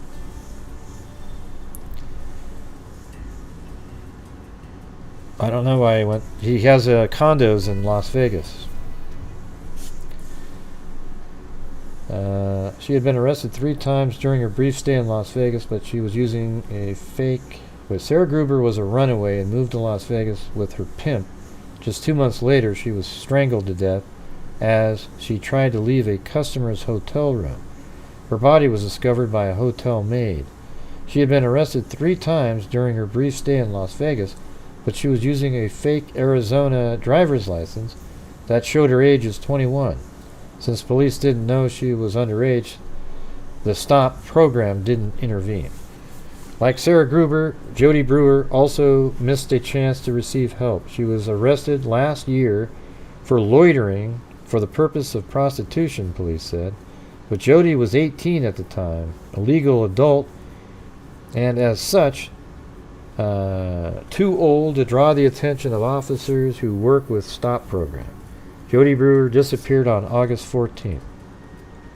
Pamela Brewer, a longtime cocktail waitress, said Jody's boyfriend dropped Jody off that night I just want to see what this sounds like. At the Harbor Island Club Apartments at 37 East Harmon Avenue. Well, let's see where that is. Because we already know now where this is. This is where he had his one of the condos anyway.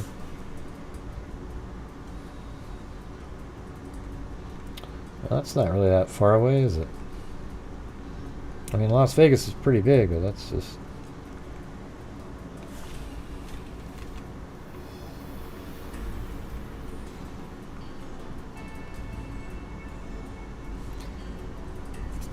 Wait, what was the other apartment complex here? You guys? What was the other apartment? You said that there was 2 condos here. Anybody have the other one? Can somebody get me the address for the other condo? I can't read what Zozo sent me. It's too small. Let's see. I think there's one right there. 5499 West Tropicana Avenue.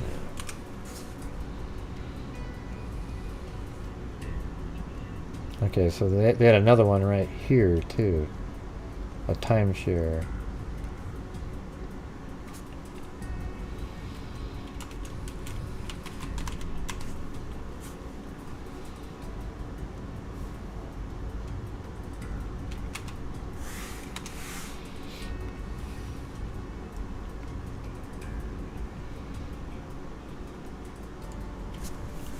He went to pick her up, let's see, Avenue near Paradise Road. He went to pick her up several hours later,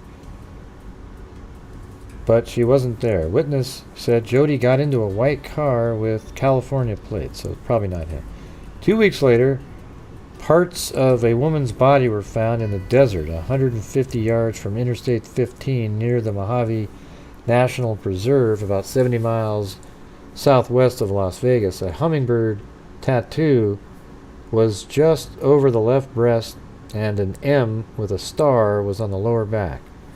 After reading about the discovery, Pamela Brewer called police in California and asked them if the woman had purple braces like Jody did, she said. They told her they didn't know because All that had been found was a torso. Oh man, so her head and everything was removed. I think the killer was out to commit the perfect crime and leave as little as possible, she said, through tears. But she had those tattoos. She was meant to have them. Jody Brewer's family had moved to Las Vegas from Seattle when she was 2. Since she was a little girl, her dream was to go to beauty school and open her own shop, her mother said. Let's see. When Jody turned 18, Brewer said she felt she could no longer tell her strong-willed daughter what to do. Jody, her mother, and her 13-year-old sister moved into a gated apartment complex together on Jones Boulevard near Interstate 215. I tried to get her out of it. I told her how dangerous it was and helped her find other jobs.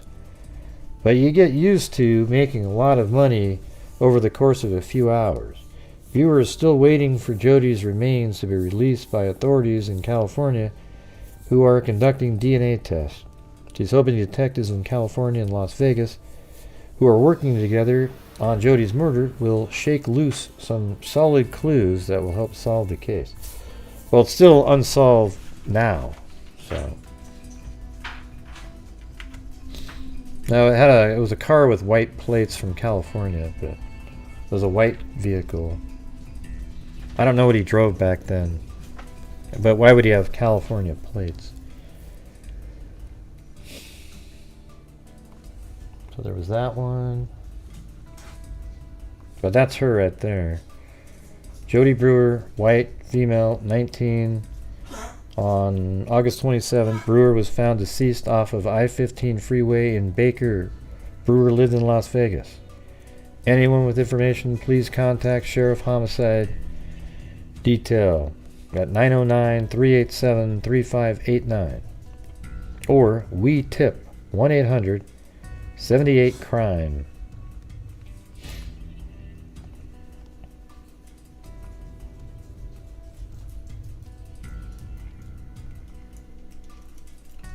Okay, so this one I stumbled upon typing in the same thing.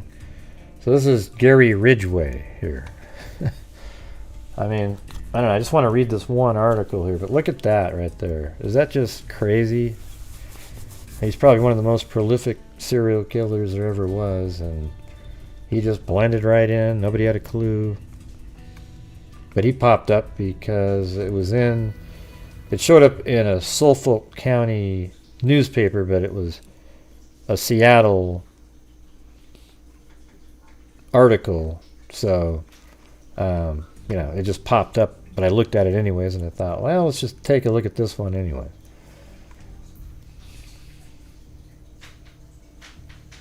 $48, man, that's just insane. A neighborly middle-aged truck painter is expected to admit today that he's the nation's deadliest serial murderer, the so-called Green River Killer responsible for the deaths of at least 48 women. The killer dumped bodies at a mad pace into ravines and riverbeds in the early 1980s, terrorizing the Pacific Northwest. A guilty plea by Gary Leon Ridgway, 54, would not, however, end criticism that investigators were slow to solve the Green River cases, nor will it cease the fury of family members stunned by the reports of a plea deal to allow Ridgway to avoid the death penalty by giving information about the crimes. I agree with those pleas. When you've got a serial killer and you can give answers to the unknown, other people, I think it's worth doing. Just don't ever let them out again. Of course, you'll get some crazy wacko psychologist that goes, with these new drugs, we can fix people. I'm always for cutting a deal if it means getting answers for other families. A guilty plea by Gary Leon Ridgway, 54, would not, however... Okay, so Fryam, a cousin of the youngest Green River victim, 15-year-old Carrie Ann Rose, told the Tacoma News Tribune last week.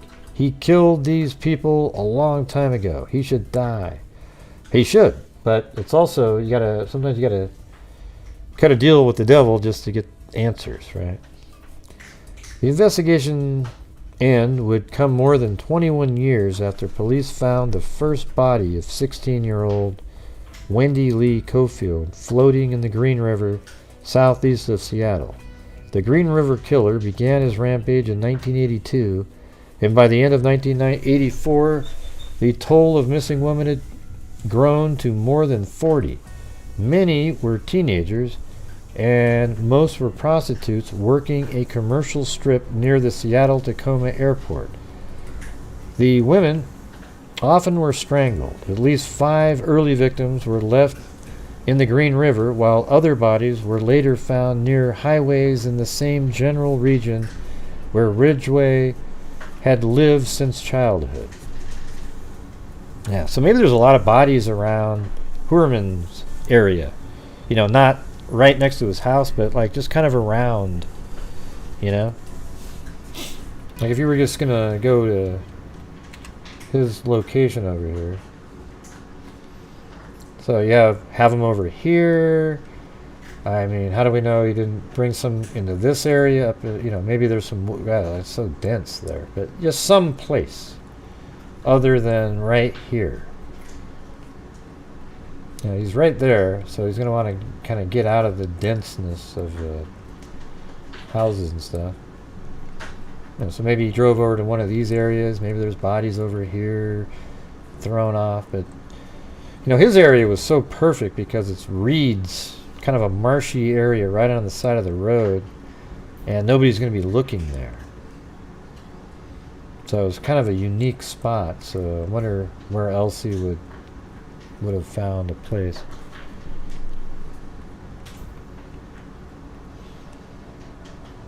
Yeah, I mean, you got wooded areas, but that's so small. Let's see what it looked like back in 90, 89, 90.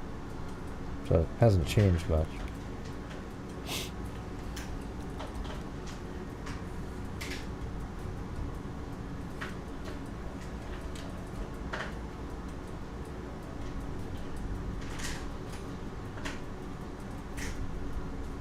Yeah. Other people sent the painting link, but Ridgway was charged in November 2001 after police matched DNA in a 15-year-old saliva sample to semen found on 3 victims. They would have easily got him now, though. They just would have done genetic genealogy. He subsequently pleaded not guilty to 7 murder counts, but reports by local media said he would plead guilty today. Defense attorney Tony Savage would not comment on reports of a plea deal. In recent months, Ridgway apparently began to talk to authorities about the crimes, according to the reports. And in August and September, the Green River Police Task Force uncovered remains of 3 missing women who were believed to be the victims of the killer. Ridgway also was removed out of the county jail and is now as security guard as the, I'm not sure what that means, as securely guarded as the Gold in Fort Knox in another location. Police were often criticized for not moving aggressively to solve the murder. The task force members said they were slowed by an avalanche of bodies and paperwork and by the secretive nature of the prostitute's profession. Look at all those.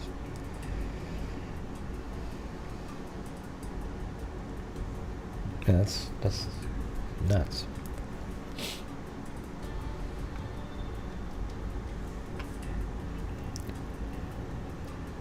No, we can't.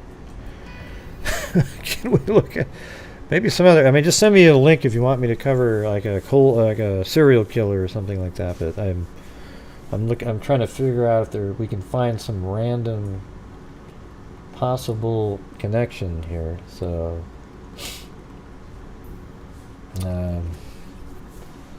South Carolina. You know what we should probably do is, what's the name of this area here?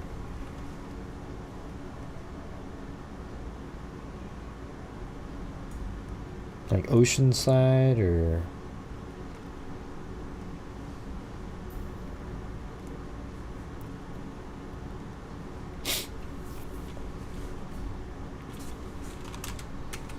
Missing. Let me see if that works now. Sex workers. Is that when did that start being used?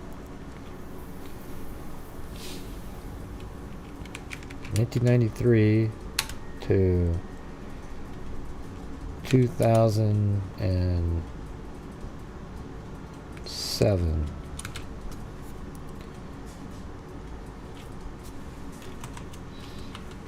So like New York, I guess.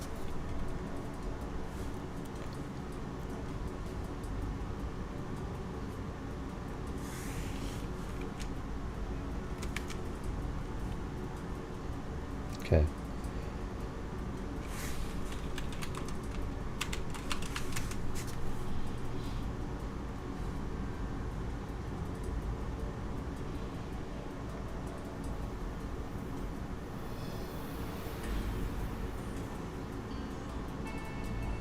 It's a movie show.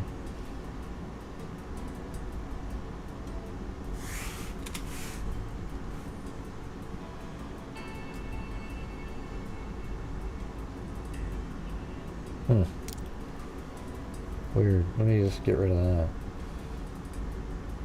But 45 missing. Another. That's Ridgeway again.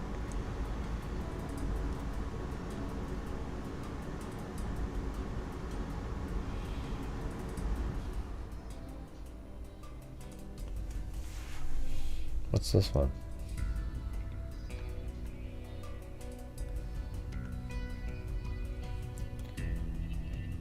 You guys think of anything to type in here? We hit another lull. UFO sightings jumped 30% last year, according to the Canadian UFO. Wow! Alright, where's number one?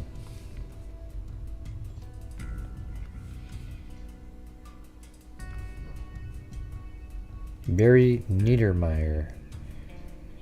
Convicted pimp has been charged with a string of brutal sexual assaults against prostitutes in Vancouver. Okay, that's a sexual assault. What about these missing? I'm trying to find, something that sounds similar where he was. Yeah, maybe we can pick Nevada.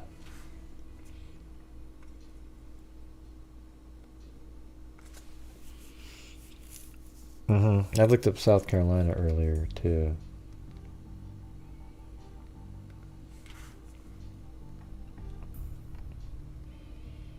It's weird, they're all shows. But earlier I had way more luck than that. There was a whole bunch of articles. I'm not really sure. I wonder if it's the capital there, maybe?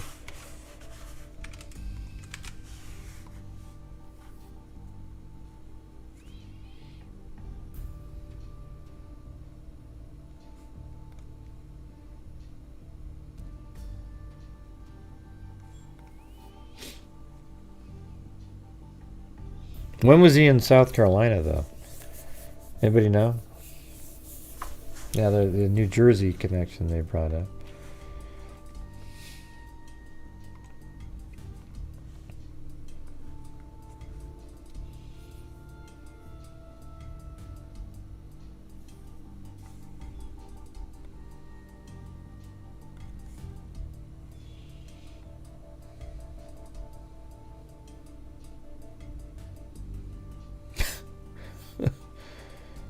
No.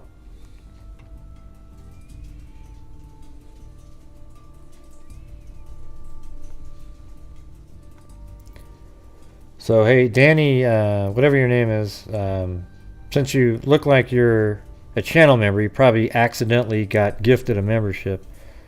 I was just curious as to why you'd ask something so stupid. Hopefully it was just a joke. Okay.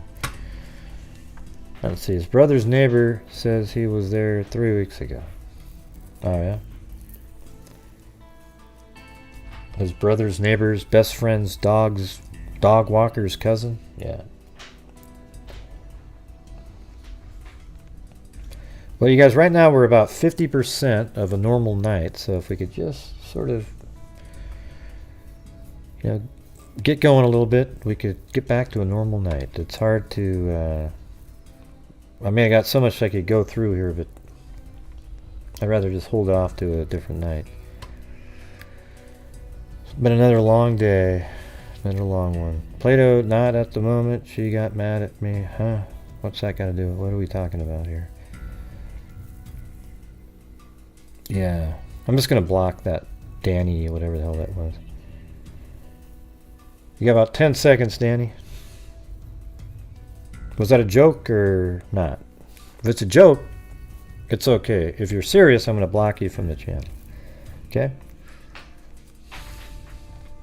All right, let's get the... go ahead and answer the question.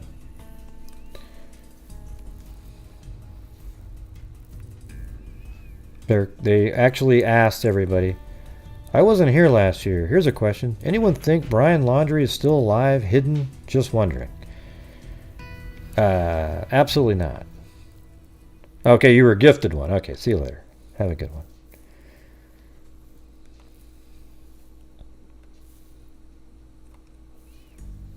It's always the gifted membership people that are the crazy ones.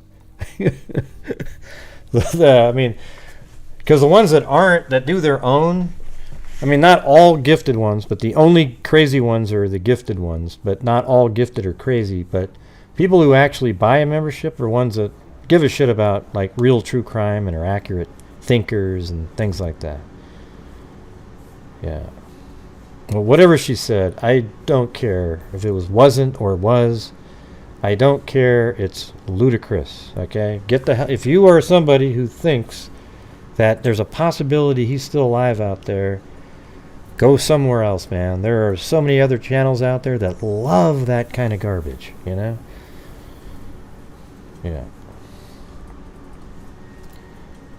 Yeah, all it was a timeout. Well, if it was a joke, then that's good, but I didn't see it written. How can I search his car? What do you mean? Like a dark something or other? What do you mean? Search for his car where? What do you mean?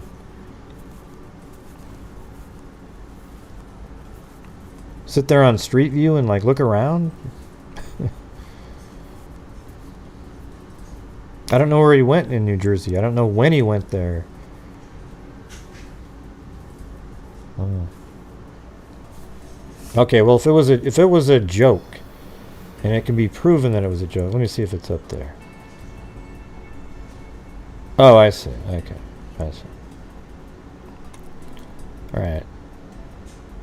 I see what it's saying. So I read up there in the deleted comment that it says that it was a joke. But my God, what bad timing. I was actually literally looking for something real, Yeah. 5 minutes for a timeout. Yep. That's right. Thanks, Great Dane Mom. But where would we look for those cars, is what I'm asking, and when? I know, Plato, I just said that. I just read it. Did you hear me say that? I just read that. What's going on in the chat tonight? I just know in Seattle around 1980s to early 90s he killed lots of women. Who? Ridgway?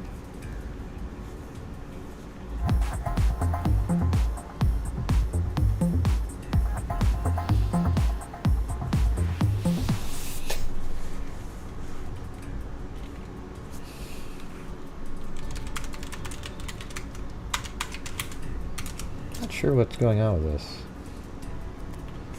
Thanks, Aaron.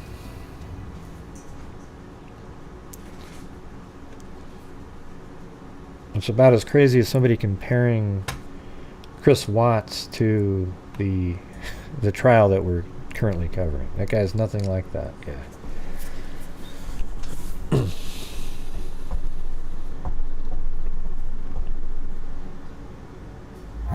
Right, I put that symbol in there, Shannon. I when they made the comment, I put like 9 of those things. Ridgeway what? Yeah, I said Ridgeway. Yep. What could they possibly offer Rex to convince him to reveal other bodies? Yeah, because they don't have the death penalty, right, in New York, so it's kind of hard. There's no bargaining chips. That's one of the reasons the death penalty is a good thing to have, because you can use it to bargain. When you don't have it, what do they care? You know. You could offer where to keep him in prison, but God, the guy's 6'5". You probably could like even if you punctured him with a knife, he probably just wouldn't even know you did anything. Right? It's like a balloon. He's like a little bit like one of those sumo wrestling dolls.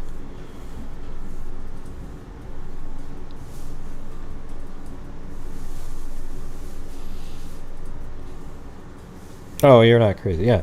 Well, I didn't say that everybody gifted is crazy, but a lot of people that are gifted members are trolls. I mean, they were literally sitting in here and make themselves available, and they get gifted memberships, and it's just a total waste of time. But not, I wouldn't say, it's a huge percentage, but I would guess probably 5 or 10% of the gifted memberships go to absolute trolls and crazy people who are just languishing in the background.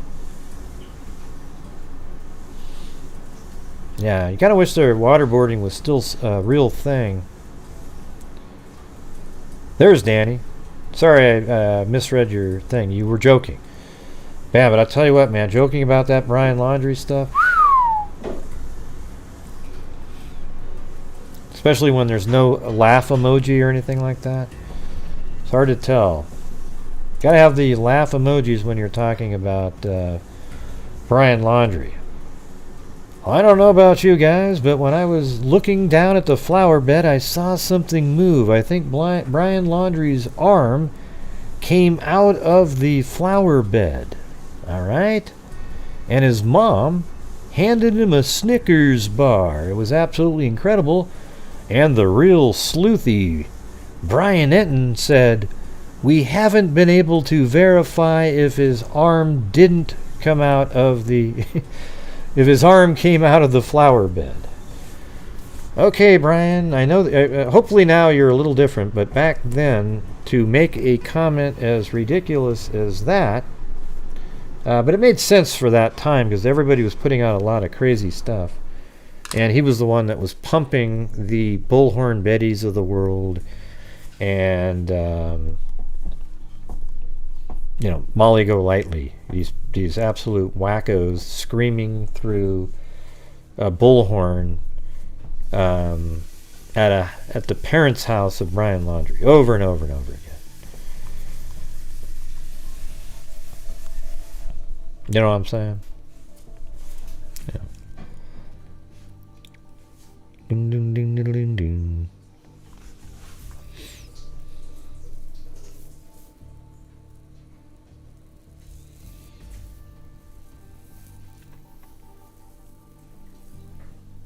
Yep, 6'5". He's huge. Oh, we should take a look at that crazy picture where he's downtown on Google Earth. Here, watch this one.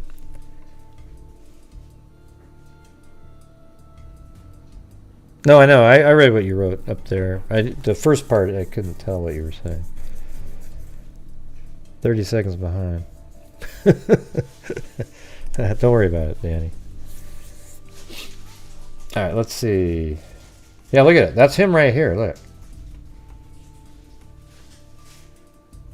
That's Rex Heuermann. Now you might go, how do you know? How do you know by that one? But if you go right over the next shot, you can absolutely 100%. I mean, that's him. Look at him. Absolutely him. Zero doubt about it. He's right there on Google Earth. An absolutely miracle shot on Google Earth. You know, they do go by ever so often, but not just like one time every year or something. So, or 6 months, let's say. And he just happened to be standing outside right when it drove by. And this is right next to the pizza place, right? Because if you go up in the air here, and well, I guess it's not right next to the pizza place, but yeah, it's pretty close. So the pizza place was right here, and then he spotted, oh, it was right next to the pizza place, because I have the pizza pin was right at the exact same location. So it must have been pretty easy for whoever randomly sleuthed this out, because it would be like this. Oh yeah, I'm going to go down here, and then the pizza place is right there, and then you go like this. Holy crap, that's him. He's on the most recent one of June 2022 Street View there.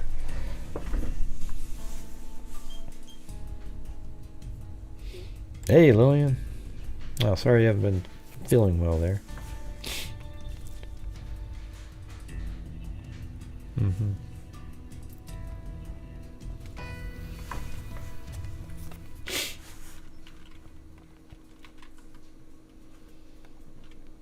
Okay, so let's just assume that he's probably still living in New York in 90. I think we could even go like 89. Let's just say he was like 1990, where he's 27 years old. And then 93, he's 30. Oop, there goes my stomach. So I would say up until he's 50. So that, let's just make it like 2013 is the other end here. And then add in New York, New Jersey, Nevada,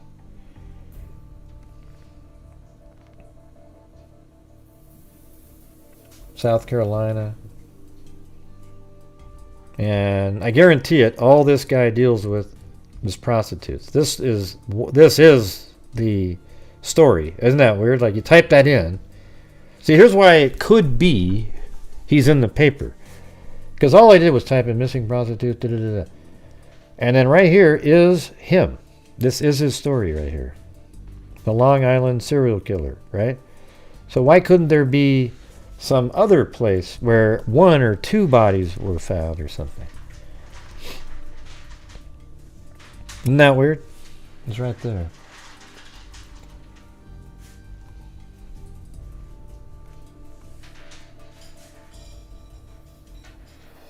So this is 2011. I'm sure that's the same thing. 5 of the 10. Blah, blah, blah. All of these are that. 2009. What's this one? Oh yeah, this is in New Mexico, the one that people talk about a lot. 13 bodies have been discovered. The grisly discovery has reopened dozens of cold cases. They need to do FGG on all of them.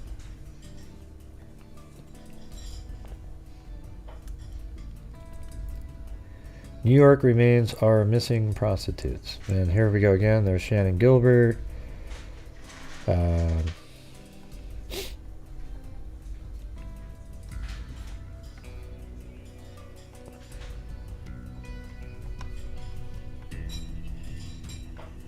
It's weird. Why would just those ones show up, though? There's got to be more.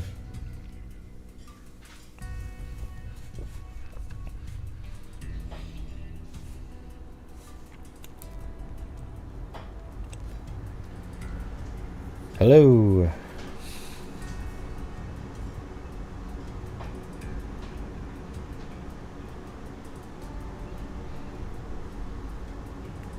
Reported he often talked about Lisk. Yeah, we already played the one of the sex workers he was with said that he talked about it. But everybody tries to make it sound like they're so. Oh yeah, when he was talking to me, I could tell there was something off. No, you couldn't.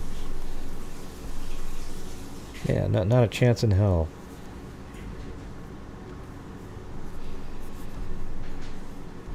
I grew up on Long Island, Ocean Parkway along desolate road in many ways. Have been found close to the bodies that they found 10 on that strip there.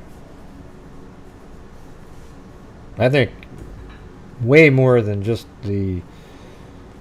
So look at right here. You've got Costello.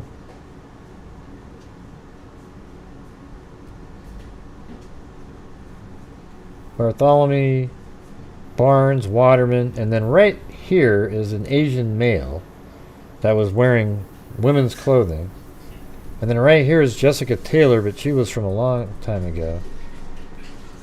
But when he was like 30, or even older than that.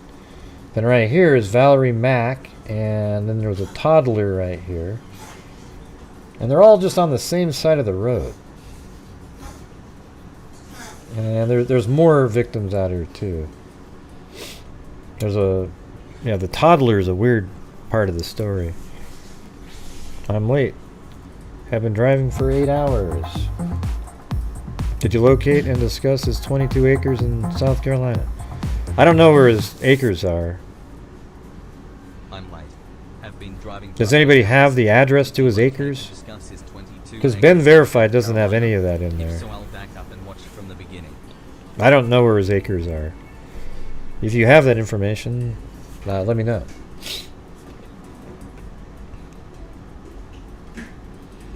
But you guys were really struggling on reaching the goal tonight. You don't see the goal here, but I can see it over here, and we're at 60% with 800 people watching. How is that possible?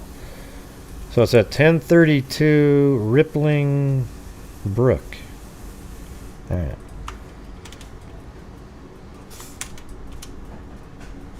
All right, let's see. So it's not too far away from him then, right? Oh, wait, that was not the right one. Rippling Brook, Chester, South Carolina, right? Is that it?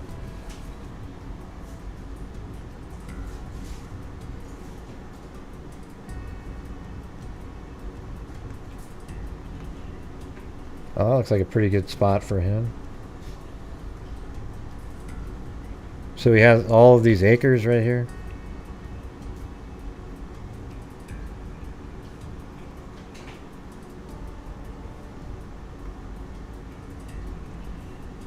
Are you sure that's his address? Because I don't see that on, like, Ben Verified doesn't have that.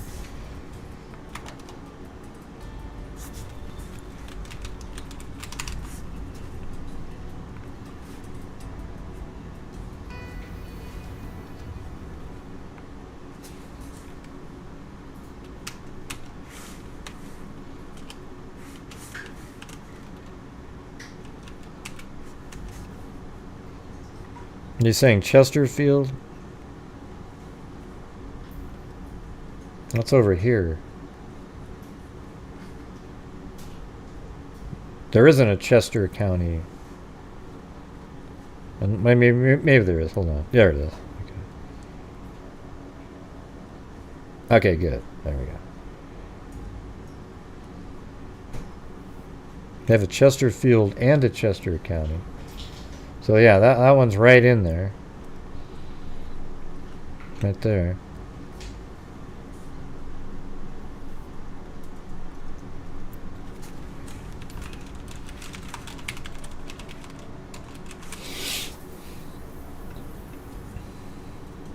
One of the articles I read said Rippling Brook in Chester County. Well, we just did Rippling Brook. 1031? Okay. Well, you had multiple parcels there, right?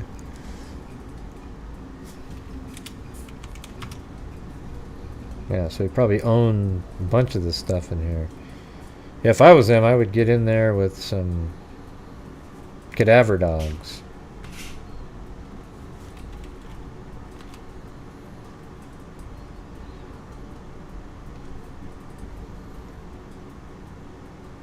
Yeah, it's about 600 miles.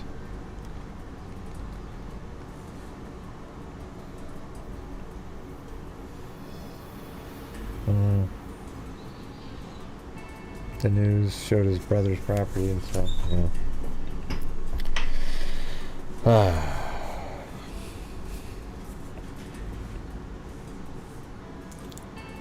Well, so we've been on it for 2 hours and 16 minutes.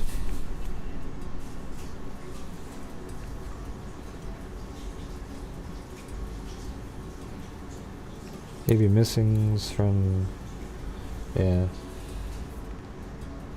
I mean, when was he there though? Did he just own property there? When did he go on vacations?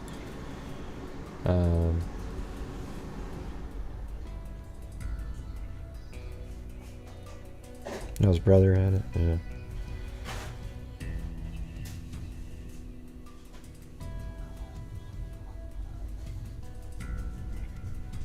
Huh? Not sure. 5 acres. He and his brother since 2021.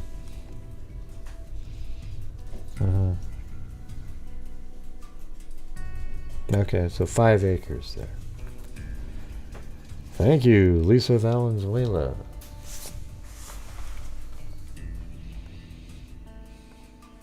You know, it's weird. It's been like the more people that are watching and the more members, the harder it is to get to the goal. Has anybody figured out how that works? Murder our property, watch it, go back to that dirtbag. Huh? Who are you talking about? Yeah, Murdoch's not gonna. He's not getting anything anymore. He's done. I don't trust any site save for. Yeah. Yeah, it's pretty wild. Not sure what the situation is here, but very odd. Very odd. I mean, the thing is for people that aren't aware here, is on every single night we try to. There's a goal that I have set up. You know, it's not on the screen tonight because. Well, I just haven't been putting it up lately.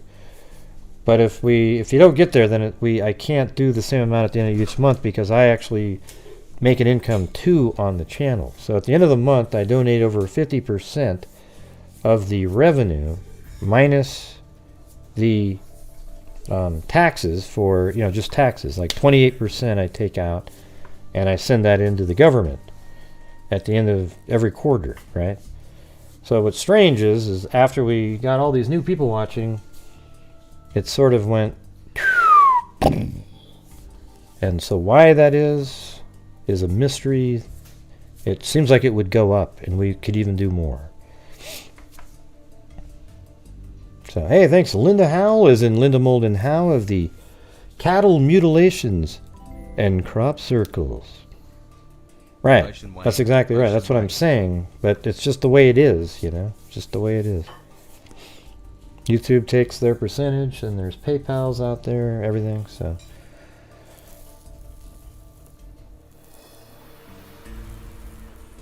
Yeah, 4 parcels, breakdown, 5, 9. So he has 20-something acres there? That's huge. I think the new people don't realize what we've done here. We've given away $157,000 and literally funded 12 DNA cases. So it's kind of like they're just like, what? I just go to shows and just sit there and watch. Well, Linda Howe does. I just make. There was a guy that used to be on Art Bell called Linda Molden Howe. So her name is Linda Howell. So I call her, I call Linda Howell, Linda Molden Howe. And I even sent her a UFO that was beaming a cow up some lights. Hey, thanks, Zozo. Oh, and there's Tammy Morrell. Where are we at now? We're at like maybe... I don't know anything except the news said he owned 22 acres. Okay. I wanted to see if it was a swamp or wooded, so thank you. Let's do it. Oh, I totally agree. I mean, you gotta admit, like, you look at this, And now you know he's a serial The killer. news said he owned 22 acres. I wanted to see if it was swamp or wooded, so thank you. Hey, Plato, do you have a picture of Come on, the everyone. parcels? Spare $5 each. Do you have, yeah. Yeah, I mean, just, do you have, do you have the picture of the parcels, Plato? Somewhere. Like a drawing where they're located? And if you do, can you email it to me? And we can see exactly where this is.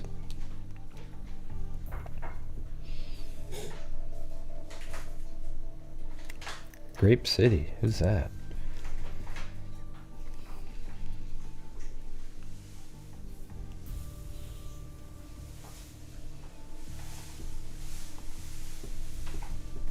Is that a yes or a no?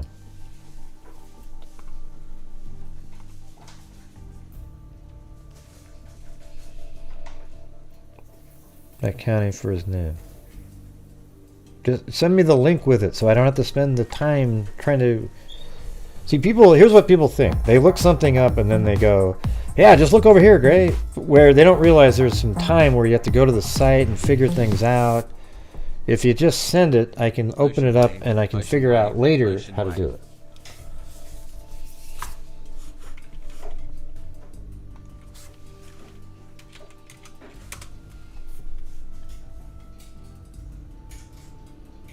And first of all, GIS isn't a website. It's a thing.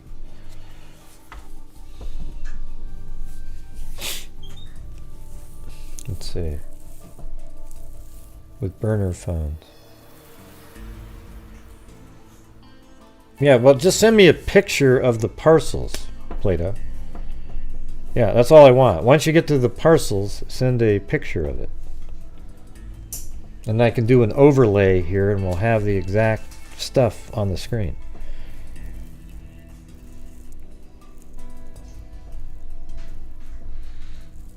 Did you hear what I said? Just the picture. I've said it like 9 times already.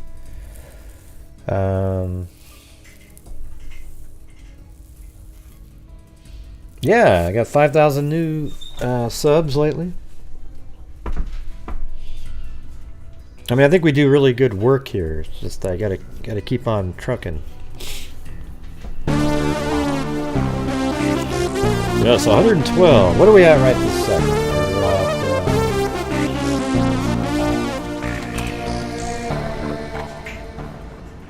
Great, nice to see you got 5,000 new subscribers. we are It was at 107k and now 112k. 112, 239.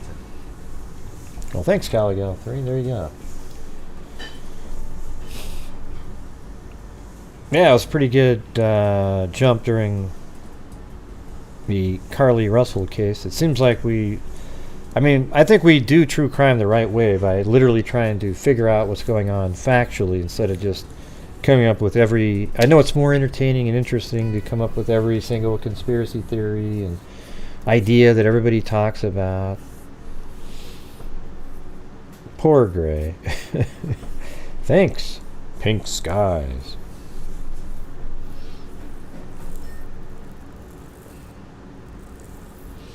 Yeah, I mean, I kind of just go in little leaps. There's times where I sit absolutely still for months. Like I had 107.8, for like just weeks and weeks and weeks because I don't only cover the big cases. But when a big case comes by and I just happen to be in it, then it helps me out because people realize the difference, right? But when I'm not doing that, I'm covering something else, and people are like, yeah, I'm just not, I just want to know about this thing and not that thing. And so if you can send me the picture.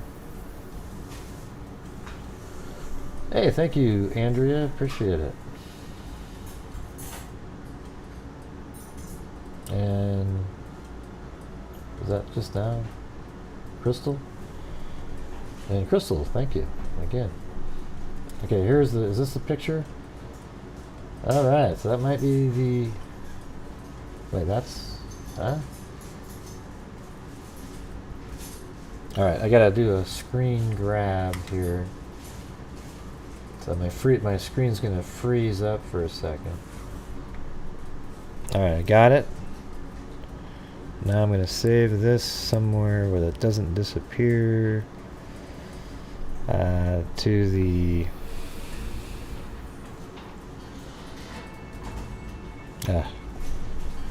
just a second. Everything freezing while it's trying to connect to this drive. Can't stand it.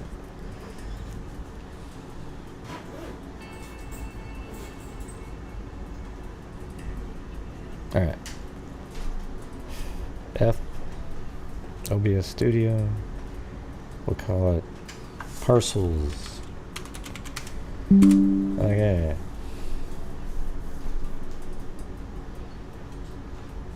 So I've got the picture here already. I'm just looking at the. Want to make sure I can kind of see where it's at. Looks like up there. So it's on Rippling Brook Drive. I see that. I think it might be like it's right here. These. Yeah, I think that might be.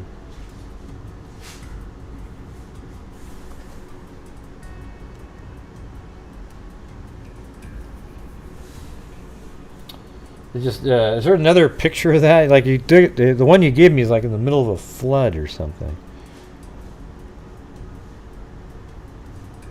Yeah, I think I got it right here. I got it. So hold on. I just figured it out. All right, so let me put the overlay on the screen and we'll get to see exactly where the parcels are.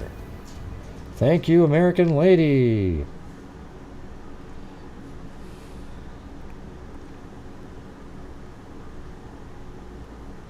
Is that like a play on American Woman?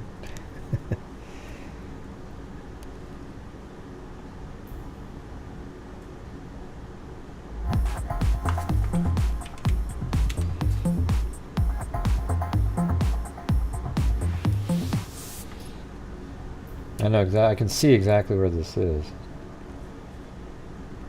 It's right there. This thing there is there, so I guess gotta make it the.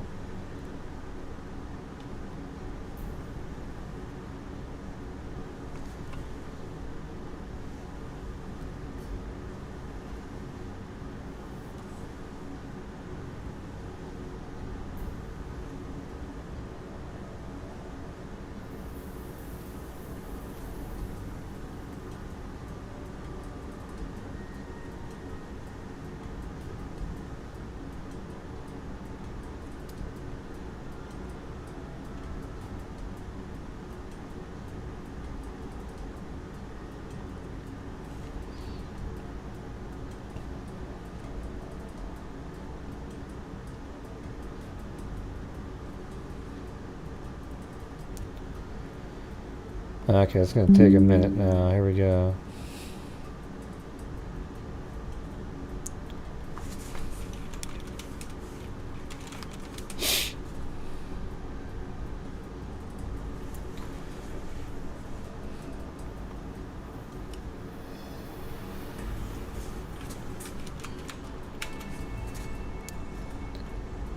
Heuermann.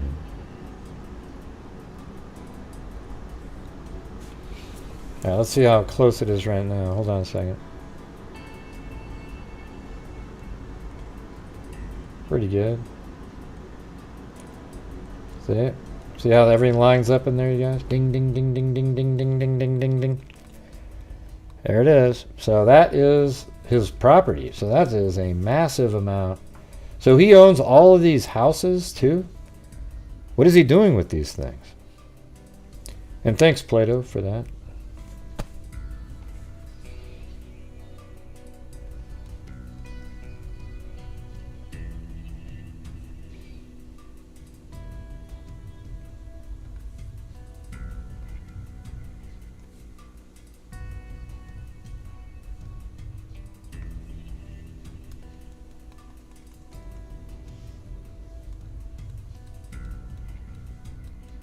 Yeah, so that's it.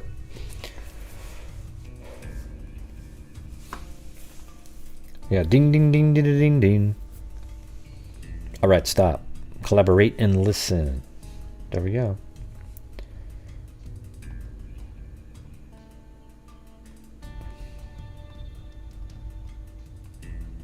Yeah. Wow. So this entire place. I mean, let's. How about we just outline it then too? We can just kind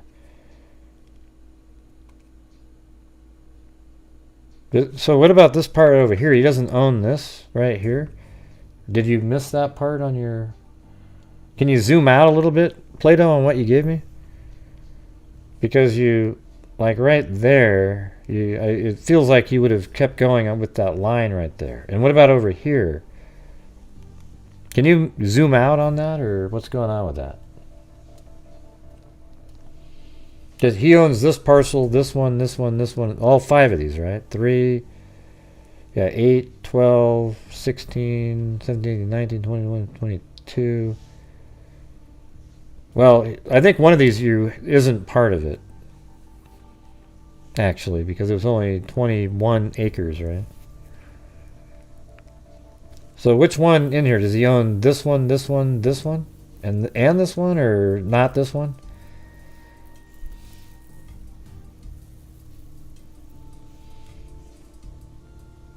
Dying to know if they're searching. I think they are out there checking it out. But man, what I would do is get like 50 scent dogs and just get the hell all over that whole thing.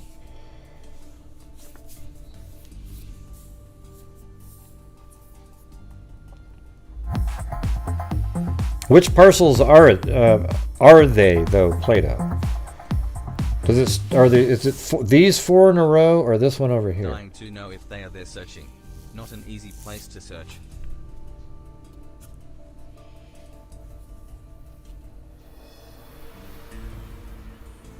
Wow, Plato, what? That she couldn't get them all in? They need to turn it upside down. Okay, well, which ones? That's what I'm asking. Is it the 320531? I mean, how do you know which ones are his in that document?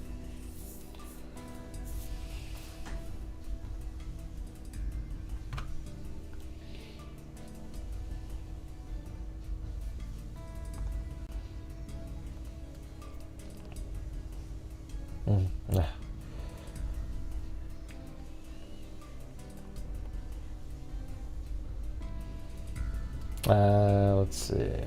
Yeah, I can't read that one that you just sent me, whoever that was. The state. I have to get a subscription to it.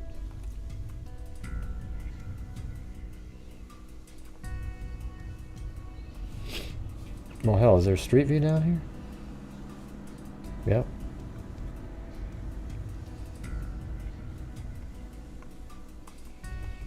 Man, that is... This is like serial killer central here, right? I mean, look at this place. You kidding me?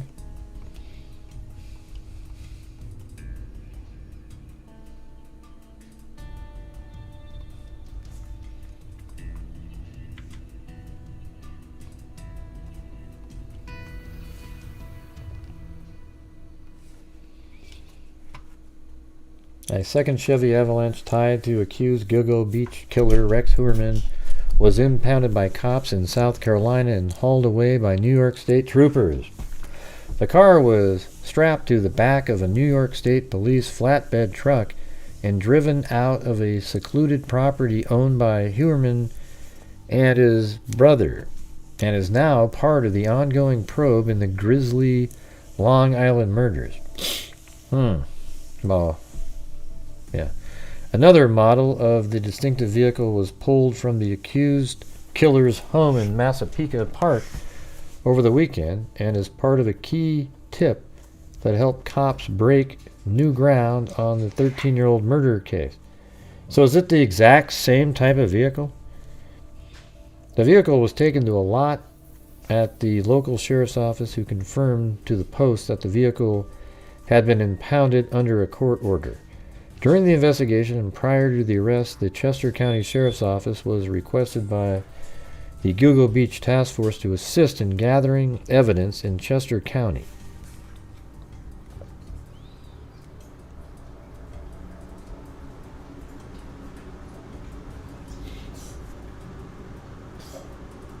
The Chevy was removed from a secluded property owned by Heuermann and his brother. Well, let's just kind of go up and down this street right here. This is June 2023, this street view right here, so it's like a month ago.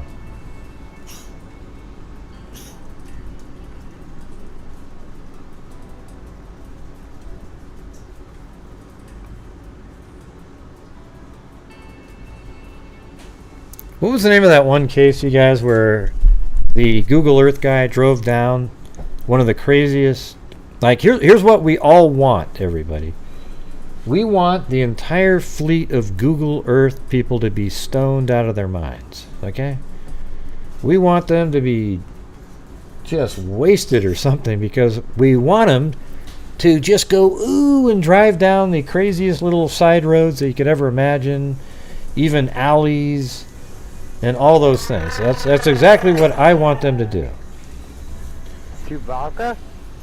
Oh, I'll do Chewbacca if you want me to. Hey, thank you, Hope for All. Is this McDonald's? Because I'm loving it.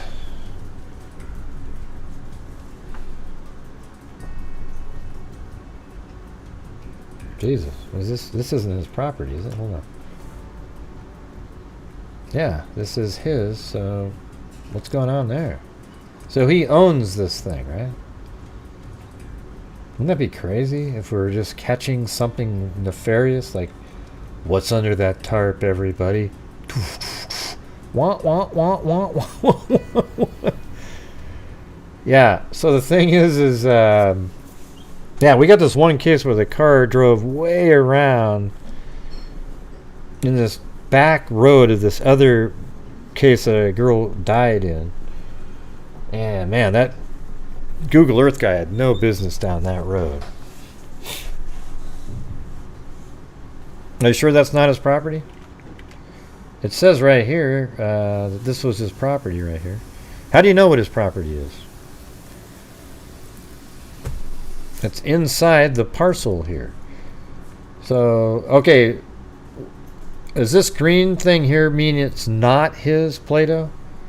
Does that make sense? So let's see, 8, 13,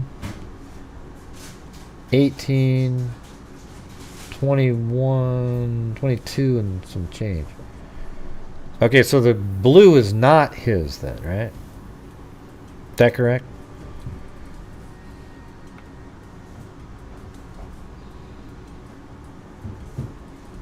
The part inside the blue, this one right here I'm talking about. In the teal here. That's not his, right? Just the dark blue is his over here.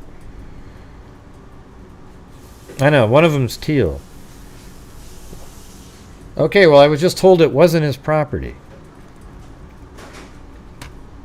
What about these other ones here then? Is this his?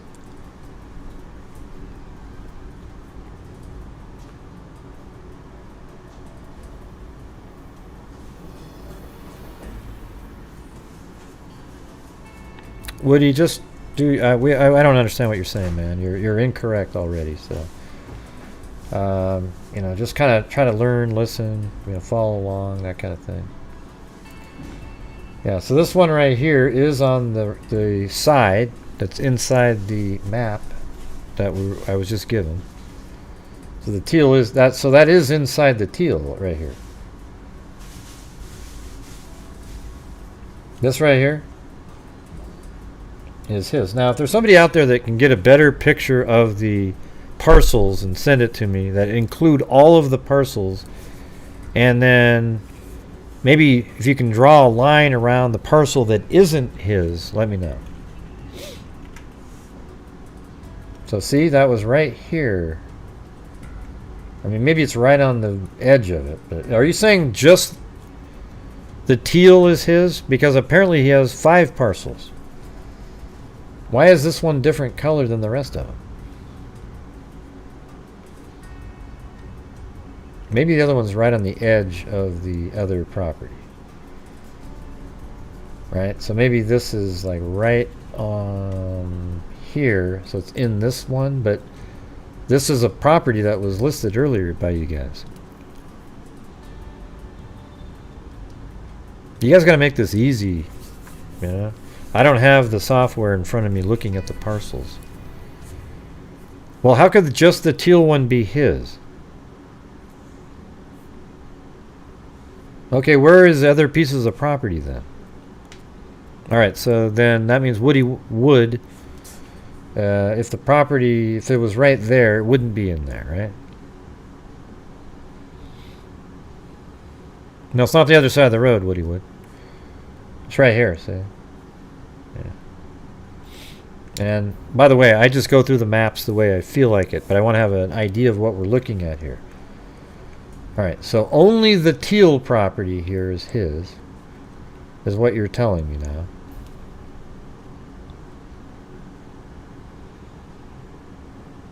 I'll look for it in a minute, KK. Just let me do what I want to do. Can you let me do it? Man, people just want... Start your own channel and look for the wooden gate, alright? Right, 1031 Rippling Brook is this thing right here. See? Or the other side there. This one's 1031. This one right here, there was a 1032 a minute ago too, right? So we already had 1031 over here. Alright. So I'm going to go back over here. So their properties are all over the place, like a jigsaw puzzle. It's not like a nice... Okay, there's the fence that we're looking for. See that? That's the 1031 address, which I was just going to go look for in 2 seconds, right? There's the 1031 one. Then you have the other property on the other side of the street. No warrant, no entry. Keep out, no trespassing.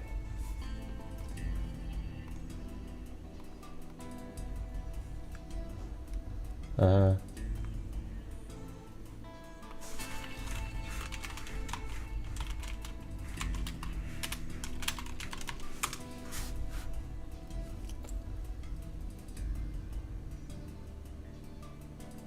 that's pretty simple to use that site. Hold on, let me move this into the folder over here.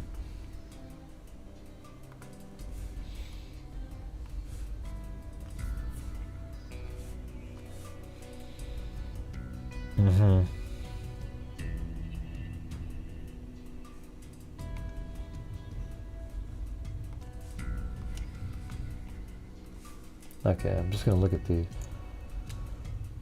He's got, it looks like 4 properties. Except I don't know where to look for the map on it.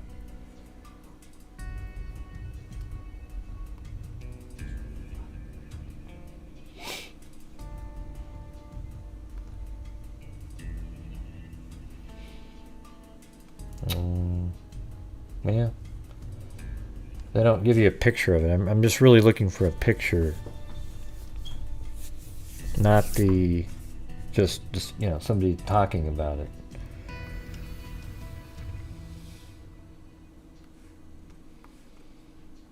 So I guess without having that, it's sort of useless to... So obviously they own this one and then something over here.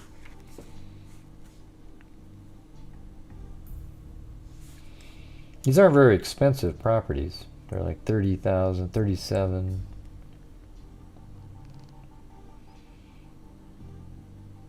He only paid. Wait, payment information? Last payment? Oh, he's just making payments on it. I don't know what his net worth is. But they bought these in 2021. How come when you hit view of it, it doesn't show you a picture or anything like that?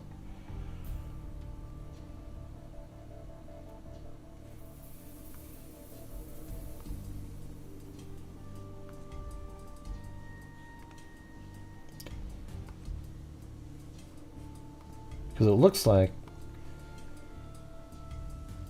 Plato was on a different site than I'm on. But anyways, I don't have time to fiddle around and That's what I'm saying. When you're sending something, make sure it's sort of ready to go, you know, instead of just kind of... what's offensive, Quinn? What happened? I saw that interview. Gray, I emailed you a link. Right, I saw that. But it doesn't show me pictures.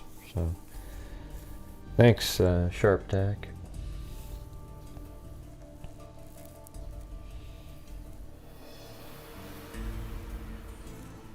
She used food stamps? For what?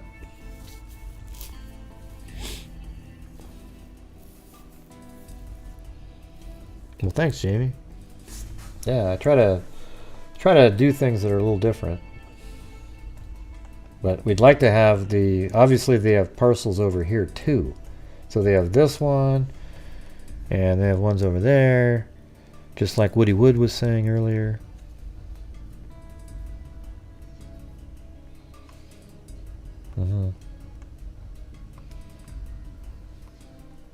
And now he's saying that the over here, this pond maybe is his. So he might own this whole area there, except there's a house here, so it's hard to really know.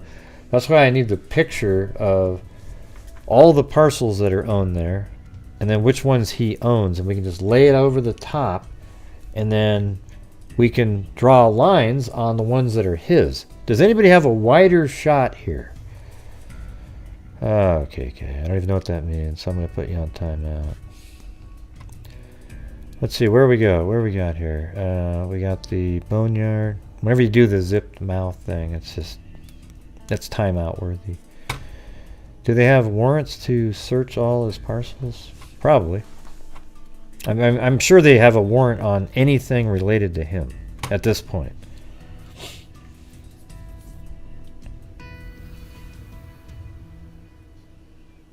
Yeah, so if you can find that one, Pinky Blue, that'd be cool. And then I'll lay it out over the top of Google Earth here. I just think you get dogs out in this whole area. But they might not have, you know, if he did something out here, he might not have put the bodies near his property. But you might think that maybe he used it to hide stuff or something. I mean, this is 2021 when he bought it, though. It wasn't like he's had it over these years.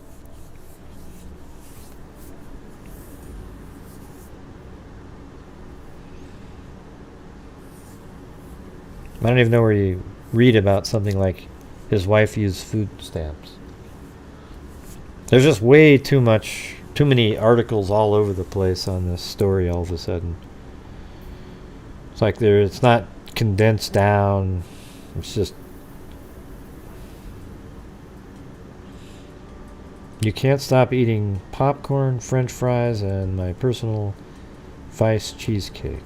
Yeah, popcorn... Especially when you get the really good buttered popcorn with salt on it. You really... When do you stop eating it? I mean, that's why they give you, at the movie theater, a bucket that is... I mean, it's so huge. And when you're done, you're like, where's the popcorn?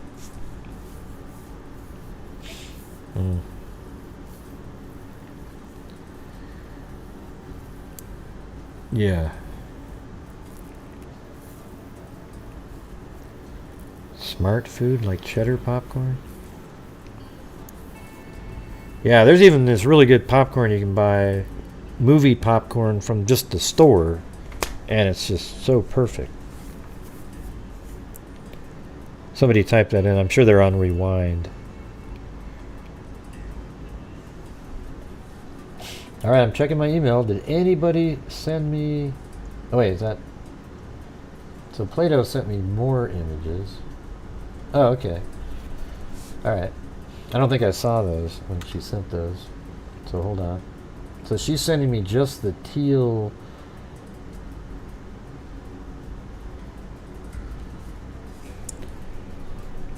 Huh. Let me see if there's a different way to do this. Hold on, so we got that one. That's the one right there. I see. I didn't realize she was sending me like that. Makes sense now.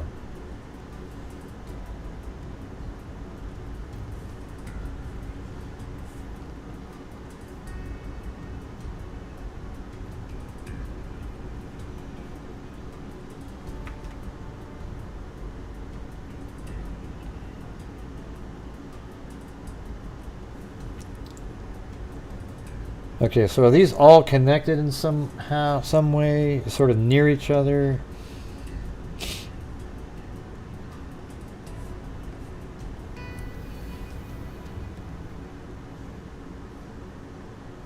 A Looking Glass Drive. Oh, that's this one. Okay. All right. Yeah, so I think they own this property here. So let's just keep doing these. Hold on.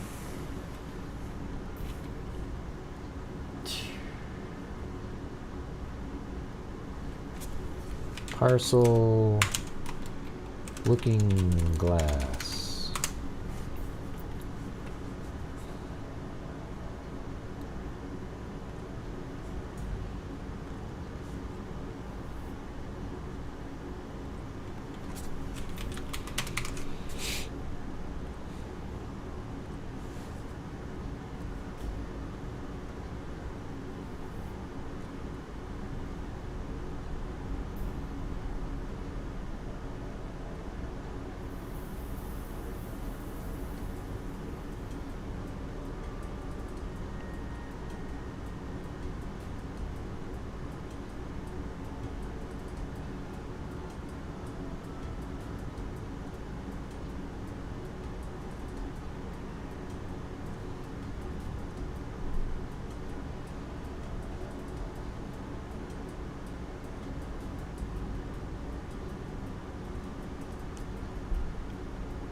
I'm going to delete this.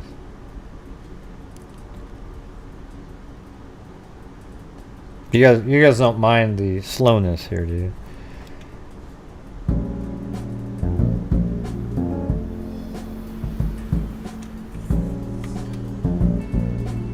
Ah, what happened there? Shit. I'll have to do all these again. Let me just start over again. We just turn this on.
Looks pretty good, just slightly. So there's one of them.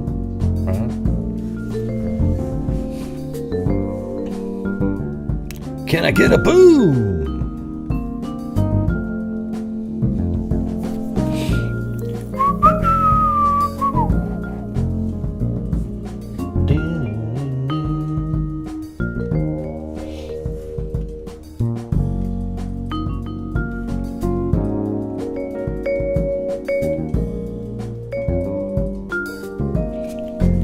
Parcel Row.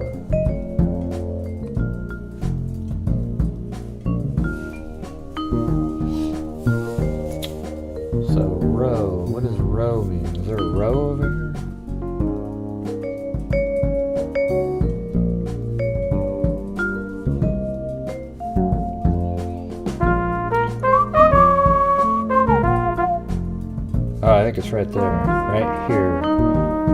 I think.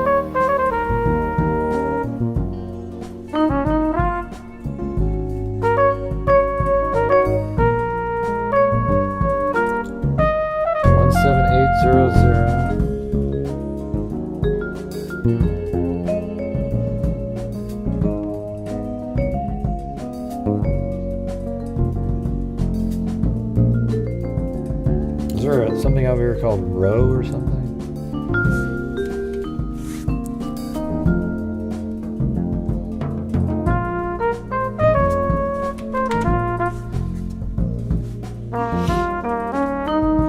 I can't see that one.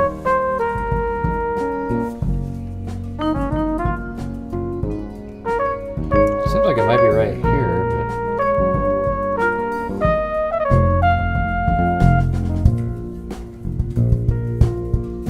alright, let me get a different one. I'm going to do a different one instead. I'll do this one next.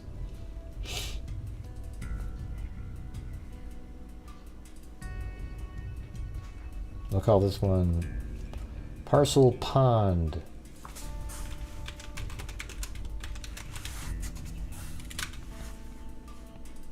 What am I looking at? Oh yeah, the booms.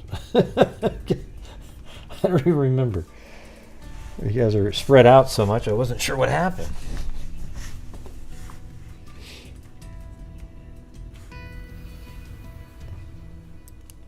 Who's Cillian Murphy?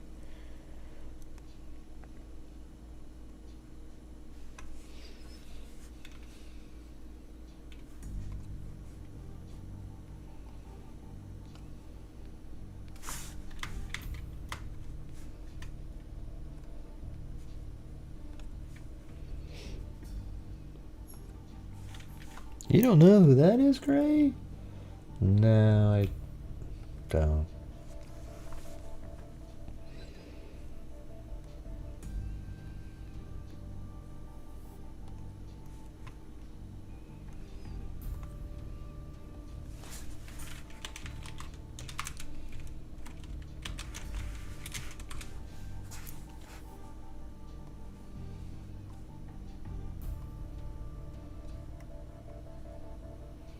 You know what we could do is, once we get these in place, I'll just draw an outline on the teal and then remove the map images. Then we just have it. We don't have to...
Pretty close, but I see where it needs to be.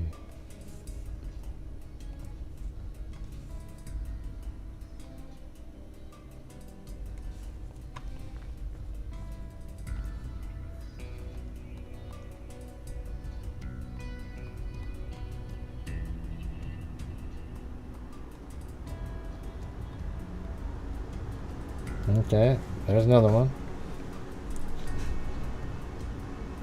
So this one, okay, yeah, I know how to do it. Okay, so we got that one, and then we need to do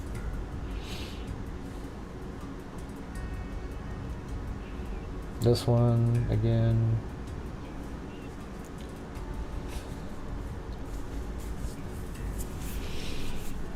Yeah, so what I could do, now that we have this one sitting here, I can just go like this.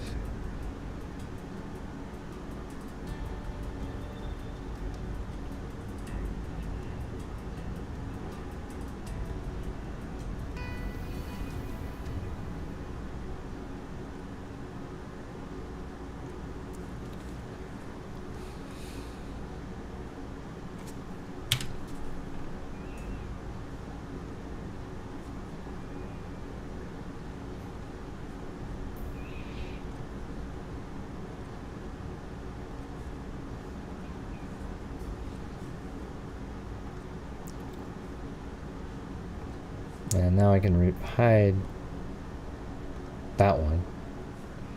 And now I can see this full one.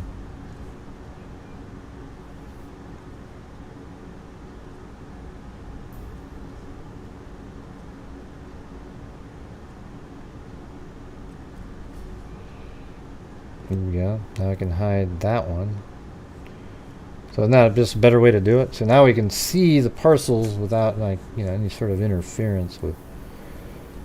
All right, so those are there and they're saved and everything. So now I'm going to bring in another one.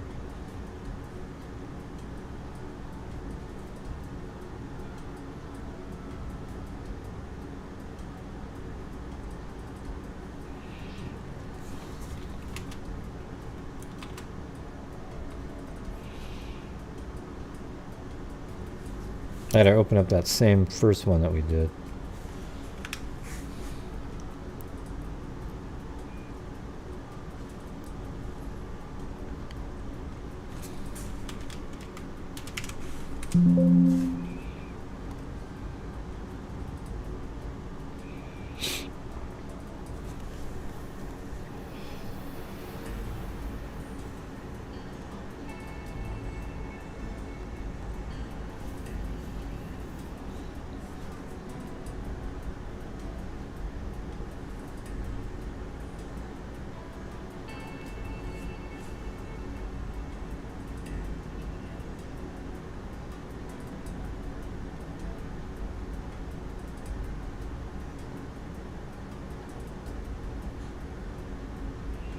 This is the one we did already.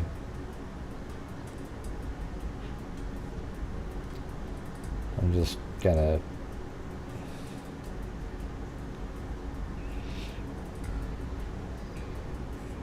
Why is it see-through? That's weird. Shouldn't be.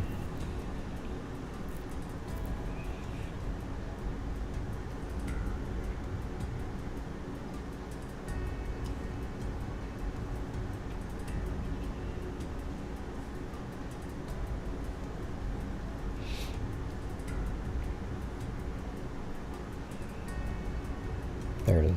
So it's that road.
There we go.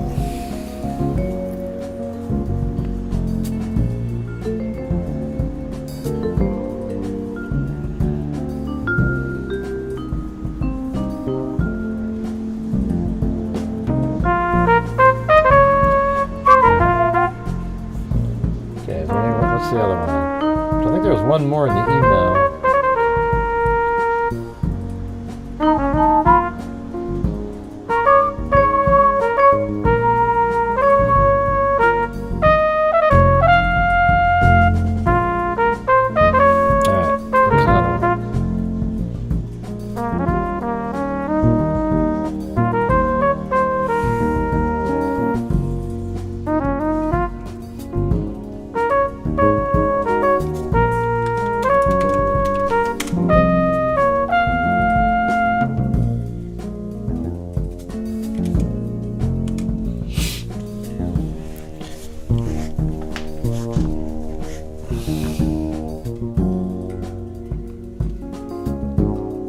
Huh?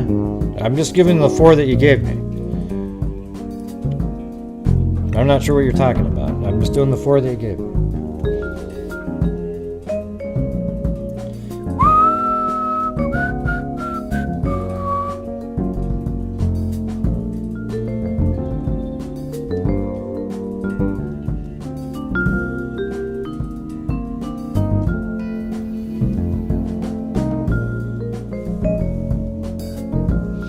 That's weird. That last one's hard though. How odd. If he bought to develop into the subdivisions and sell, he'd want them connected. Why buy 4 cheap parcels of unconnected land in the swamp? That is kind of weird, isn't it?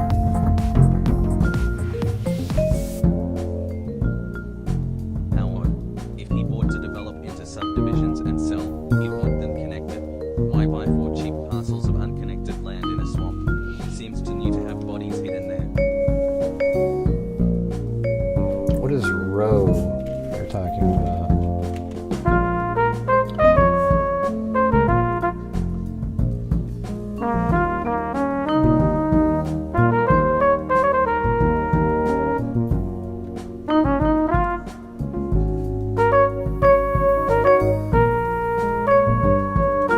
I think it might be right here, this one.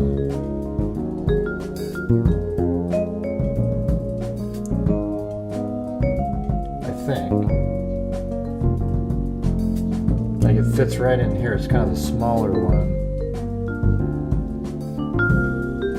There's just one house. Let me just put it in there and see what happens.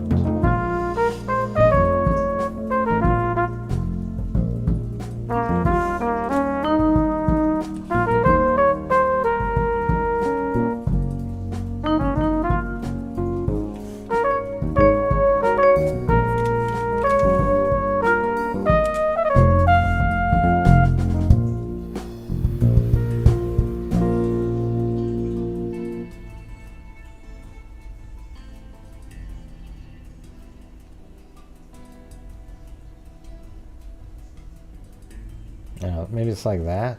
I'm just kind of guessing, but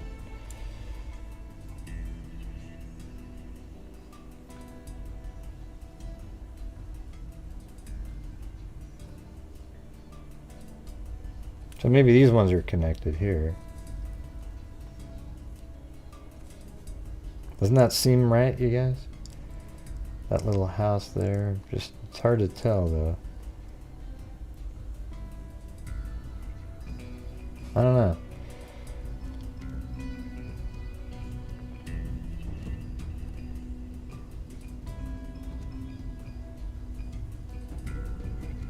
The rest doesn't look right though.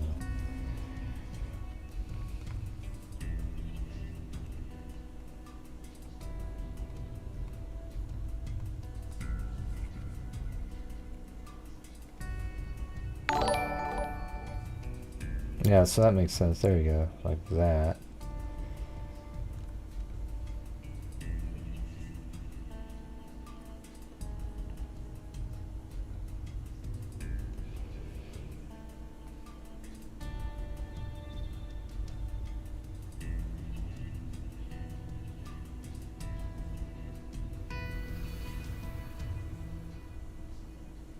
I don't know, maybe like that? Maybe? I think if we just put it there, it would sort of fit in these other squares. I'm just going to guess that that's it. Yeah, and then go like this, to here, to there, to there.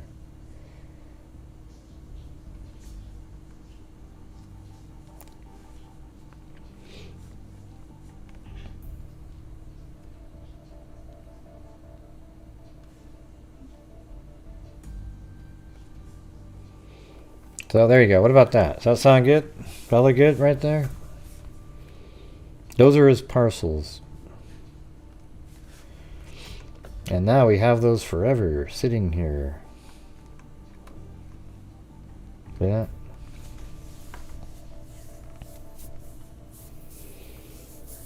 So this one is really dense and nothing going on there. And a pond, access to the water, river, or I guess it's kind of like a lake or something, but it seems like it's flowing, like they built dams or something there. Yeah.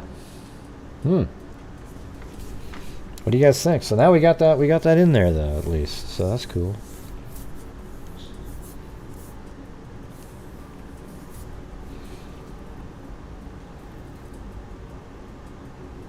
I think I'm going to start having to write down all the little different pieces of... I want to go through the probable cause again, though, you guys. Like the other night, we went through it, and, we went through it and everything. It was interesting as hell, but let's do it a more technical, like getting through and plotting and putting everything around, and so that we know that is better than everybody else. What do you guys think? Should we do that? So what does that mean? He took the bodies there. I don't know. Who said he took the bodies there? I think maybe he did. I mean, he's got the parcels out here, but I mean, it's 2021. I mean, what bodies? I mean, all he could have really done was maybe he took stuff out there, or he was plotting and planning again for the next one. But I'd say, and guess what? We're going to have on... Hold on a second.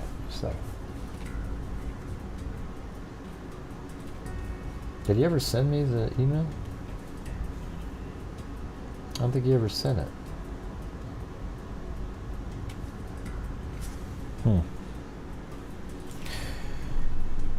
Okay.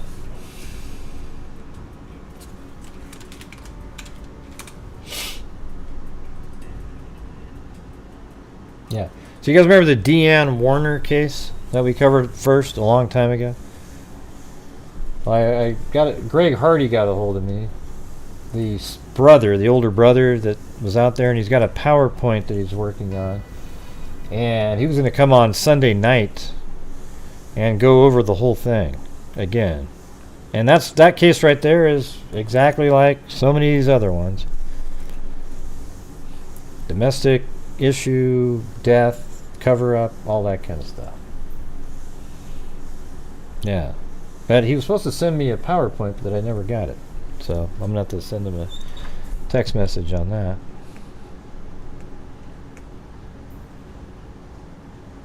Yeah, that must be a weird feeling, knowing that some of her hair was at the murder scene. Like, wow, something of me was there killing, right? Pretty strange. Thanks, Pam Cakes. As in, I'd like a stack of pancakes.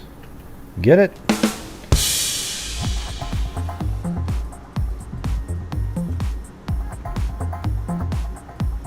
Why'd you send me all 4 lots? I already just did it on the screen, Plato. Must be so freaked out that they found some of her DNA. Didn't you see me doing it? The victim's flushed face, scared face. The 4 lots are right here. 1, 2, 3, 4. You're creating extra work for yourself. Yeah, and somebody else just sent me the same thing. Yeah. I mean, I could do it similarly to that by drawing, there's another thing up here. I could do something like this, where I took, they sent me the whole picture though. So look how accurate we were. See that? Boom, boom, all these right here. The teal ones. And that's exactly what, ooh, shit. Don't want to put that there. Those are right here, see? So I could take this, go there, to here, is it there? I kind of like being able to see underneath it though, like that. So I could do it like that, but don't really need to at this point. So it's close. Yeah. Now let me show you the one that Plato sent. Like after I'd already plotted this out, she said, "It's right here. Look, Ray." Okay. Yep, lots of swamp water to high bodies, but I mean, he didn't buy this property until 2021. But wouldn't it be interesting if he'd been out there before but bought the property up so nobody could find stuff that he put there years ago? Wouldn't that be an interesting twist, you know? Let's go back to 2010, and that's what it looked like back then. You know, so what if he was out there and his family was out there and he was putting, I don't know if his brother was out there before, but he was putting bodies out there, and then he buys it up so that nobody else can find anything. Has his brother lived there for a long time, or did he just move out there too? How about we go back before? Yeah, look at that. That's 1994. Remember I said that he'd be 31 years old here? 2005. 94, it looks like there's nobody there. Just maybe developing some stuff. Yeah, see, like I think in 1994, this is under construction. And there's nothing out here. It's just lakes and ponds.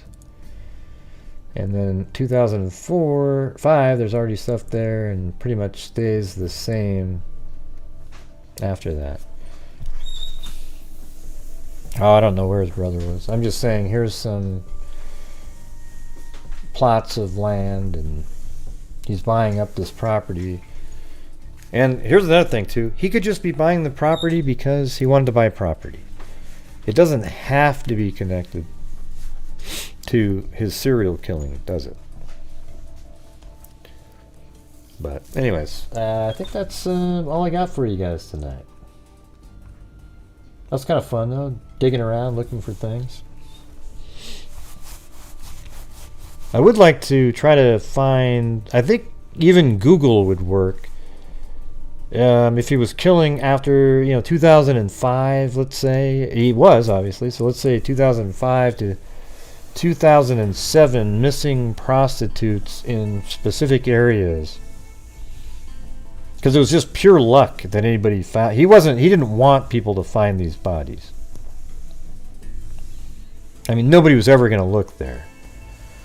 And we know that he actually tried to camouflage them so that they would just decompose over time. Just pure luck that he had killed the people when he killed them, that Shannon Gilbert was just around the same amount, it wasn't too long after, so there was still some remains to look at, If it had been another 20 years, you just have bones and nobody knows what's going on.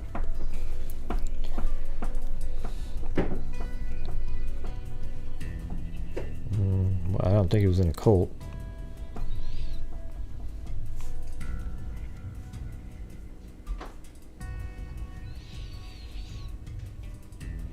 No, I thought it was an interesting show. We had I liked reading that one article about why the sex workers, how they're the victims. I thought that was a good one.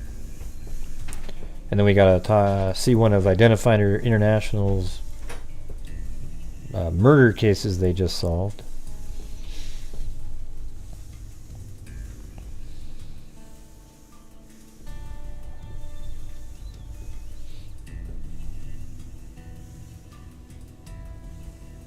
Yeah, maybe Plato. Could be 1,000 different reasons. Yeah. I thought he would have went to prison for life for killing who?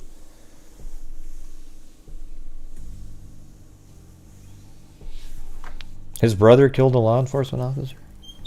Jesus.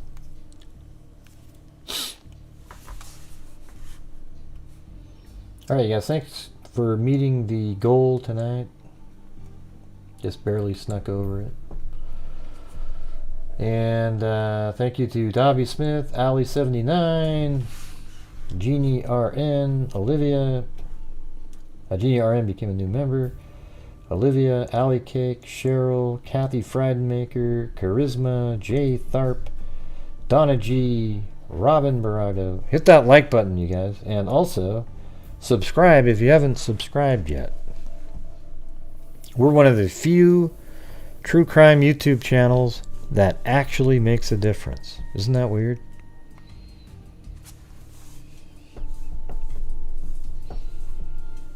I always like people, how, Gray, how? And then I can tell them. It's awesome.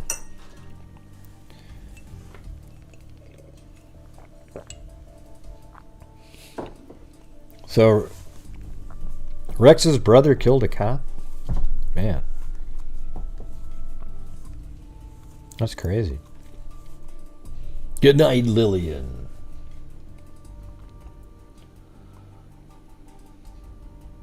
Also, thanks for the day to Crystal twice on here. Thank you very much. Tina Susser, K Crime, and Andrea. I don't know if people want their last names and everything on there. Thank you very much. On PayPal, then we got the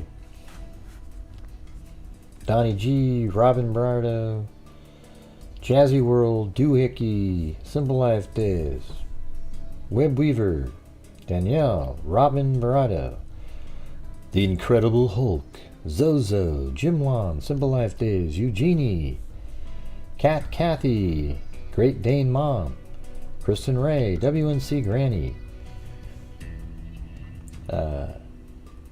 Truca, probably True Crime Something Girl 1, Kevin Kluzak, Eugenie gifted a membership, Katja T, K Crime, The Velvet Army, John Dunn, Marlene, Northwest Rain, Michelle H, John Dunn, Great Dane Mom, Aaron, Teresa, Mimi, Tammy Morell, Lisa Valenzuela, Linda Howell, Zozo, Tammy Morell, Amber Maiden, Callie Gal 3 with a cat eye, Pink Sky S, American Lady, Tammy Morell, Hope for All, Danny Kern, Tammy Morell, Michelle H, and Pancakes. And sorry, Danny, for misreading.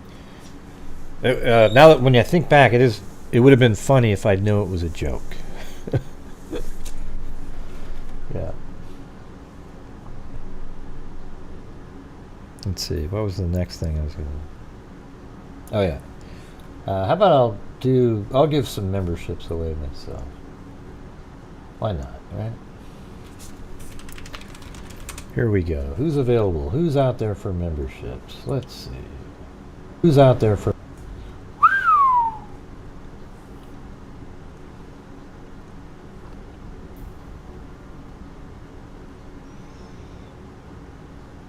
Okay, here we go. So that means I got 8 today. I bought 3 from the earlier show, and now. Now I'm not going to do Tupac. That's the most boring thing I've ever heard. Let's see. There you go. So who's getting them? Who's getting them? Quinn? Oh my God. Quinn got one. Jesus. Changed Minds. Woody Wood. That's awesome. Il Piddock and J.E. See, the problem is you gotta let me work through the cases, right? Awesome. Change Minds. You got one. Woohoo. Awesome. Hey, no problem, no problem. Yeah, so, I mean, Woody Wood was saying there's a property on the other side, but I wasn't working that part yet. But apparently, yes, this the part right here, it wasn't the part of the property. It was just the part in teal, which was made a lot easier to see on somebody else sent me an email that was really clear on that one. So, welcome R. Pierce 2032 as an Oogla Boogla freak. So the thing is on this channel, I do try to get the super chats and everything. So don't let it I'm still, I do the shows and everything like that. But sometimes there's nights where it's just so slow, and then I'll just do a show the next night or something like that. Because I spend a lot of hours doing on here, and there's a lot of YouTubers, they don't ask or anything, and I don't like to ask. And tonight was great. We met the goals and everything like that. It's not fun asking, sometimes there's nights where it's not natural, like it's just people I'm reading and reading. And people are listening and listening, and then that's not part of... But I know what it takes through a month to be able to do what we're doing, okay? And it does help me out quite a bit, too. I mean, like I said, I donate over 50% of the net revenue, but my revenue is the other part, right? And I feel like I earn it. 7 days a week I do shows. 3 hours plus a night, and then I do a day show doing crimes and trials and various things, interrogation videos and things like that. So as long as there's people out there that they go, man, you make money on true crime, but they don't go out and bitch when HLN does a show or 48 Hours or any of the TV shows. I mean, I would expect them to run down and start picketing in front of them, because those guys make millions of dollars on true crime. But when there's people like me who literally cover it the right way, where you try to find the facts and put the puzzle pieces together and try to figure out what's going on, they bitch and moan. It's really strange. It's one of the weirdest things I've ever seen. But there's nights where I have to I don't want to, but it's like I need to sort of ask more than other nights because it's slow. Like we're reading. It's usually when I'm reading or playing press conferences, things like that. Everything dies down. I know every night can't be the same, you know what I mean? Like, it's just the way it is, but, trying to get to a specific numbers works,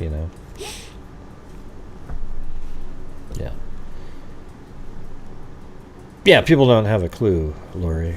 They just think, you're just going... I don't just show up on the show and start staring at the screen and talking. I try to find all these different articles, and then we go through them and try to put things together. Tonight it was just sort of more of a smorgasburg, because there were so many different things coming out. They think he had property in South Carolina, some dealings with New Jersey and Nevada, Las Vegas area. They're definitely looking for other victims. I think they should focus on the Gilgo Beach people, the Lisk victims, because I think at least 3 more of those are his.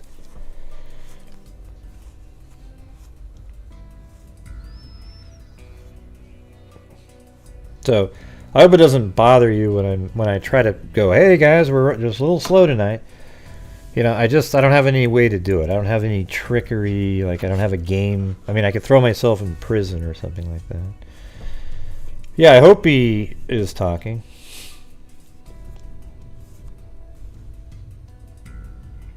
Yeah, maybe. I'll check it out tomorrow. Thank you. Do they know who the toddler... No, see, isn't that weird that they haven't identified the toddler? Isn't that the first person you would do FGG on? Like, let's identify these people, okay? I sent you a link, may be useful for next show.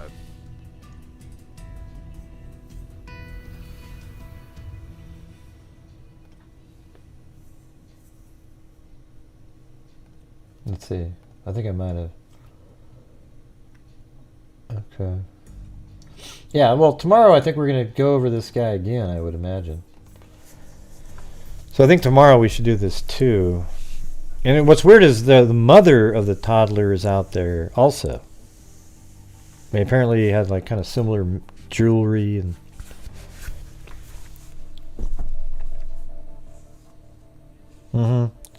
Yeah, I think the toddler was connected to the one that was dismembered, and part of her body was found, or I think her body was found elsewhere.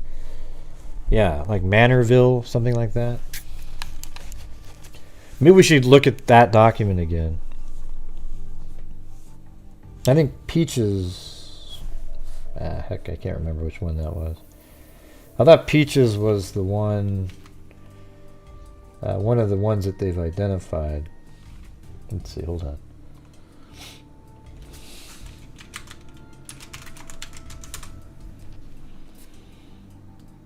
I guess it's still unidentified. The girl with peach tattoo is Jane Doe number 3, as an unidentified female's torso was discovered on June 28, 1997 in Lakeview, New York, near Hampstead Lake State Park. The cause of the woman's death is listed as homicide due to decapitation. On June 28th, a dismembered body was discovered by a hiker in a wooded area near Hempstead Lake State Park. The head, both arms, and both legs below the knee were severed and have yet to be found. The torso was found on the west side of the lake. So I don't know why I don't think they're connecting that to Lisk, I don't think.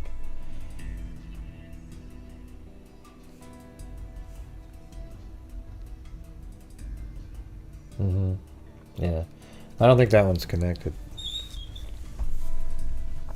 I'll look it up. I think I'll just go to their website and look that up again. Seems like lately we've just kind of been focusing in on the 4 here.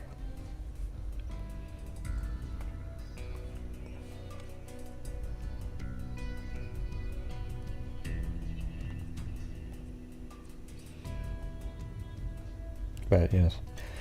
Okay, you guys. Well, I think we'll stay on this guy tomorrow and keep on trucking on that. Unless there's some crazy breaking news. Maybe if we get any more Carlee updates, there's some big news, like she comes forward and tells her story, we'll definitely cover that. But I think tomorrow what we'll do is we'll go over the probable cause again.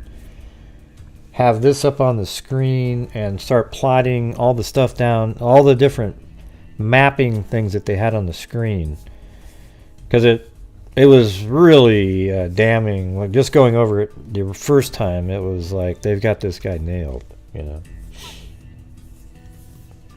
I didn't buy the burner phones, even though my phone was always on right when the burner phone was, you know, forget it.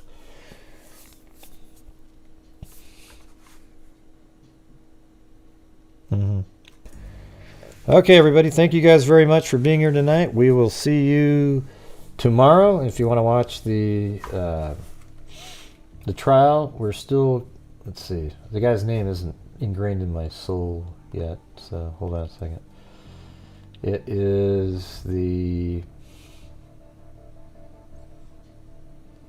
the middle of the day we're watching the Ronald Burgos trial, a Border Patrol agent who killed his girlfriend and a toddler. Literally stabbed the kid in the neck. I mean, are you kidding? Like an 18-month-old baby. Ridiculous. So we're just kind of going through it. It's just a replay, but I'm doing it at high speed, so I might even speed it up again. Let's see what it sounds like.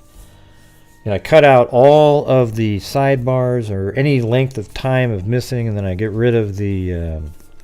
then I speed it up to like, 115, 120, and... fix the pitch so everybody sounds correct, and it's way faster. So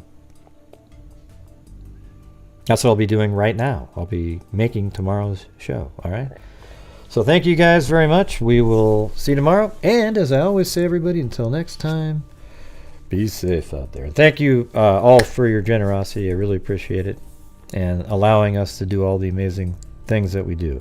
Thank you, mods, for all you guys do all the time, sending me links. Plato, thanks for your stuff for tonight. Got me on the right track. The first 4 images you sent were perfect. and all of you guys. All right, so thank you. We'll see you tomorrow. And as I always say, until next time, be safe out there. Cheers, the Velvet Army. Cheers. And a 1 and a 2 and a 3 and a 4 and a 5 and a 6 and a 7. Yeah, I've been doing this true crime thing for quite a while now. And during this whole time, I have not seen one person that is a crime dissector, fake rejector, certified evil lie detector. We're gonna get you, wanna stretch you, even try and play me like an old projector.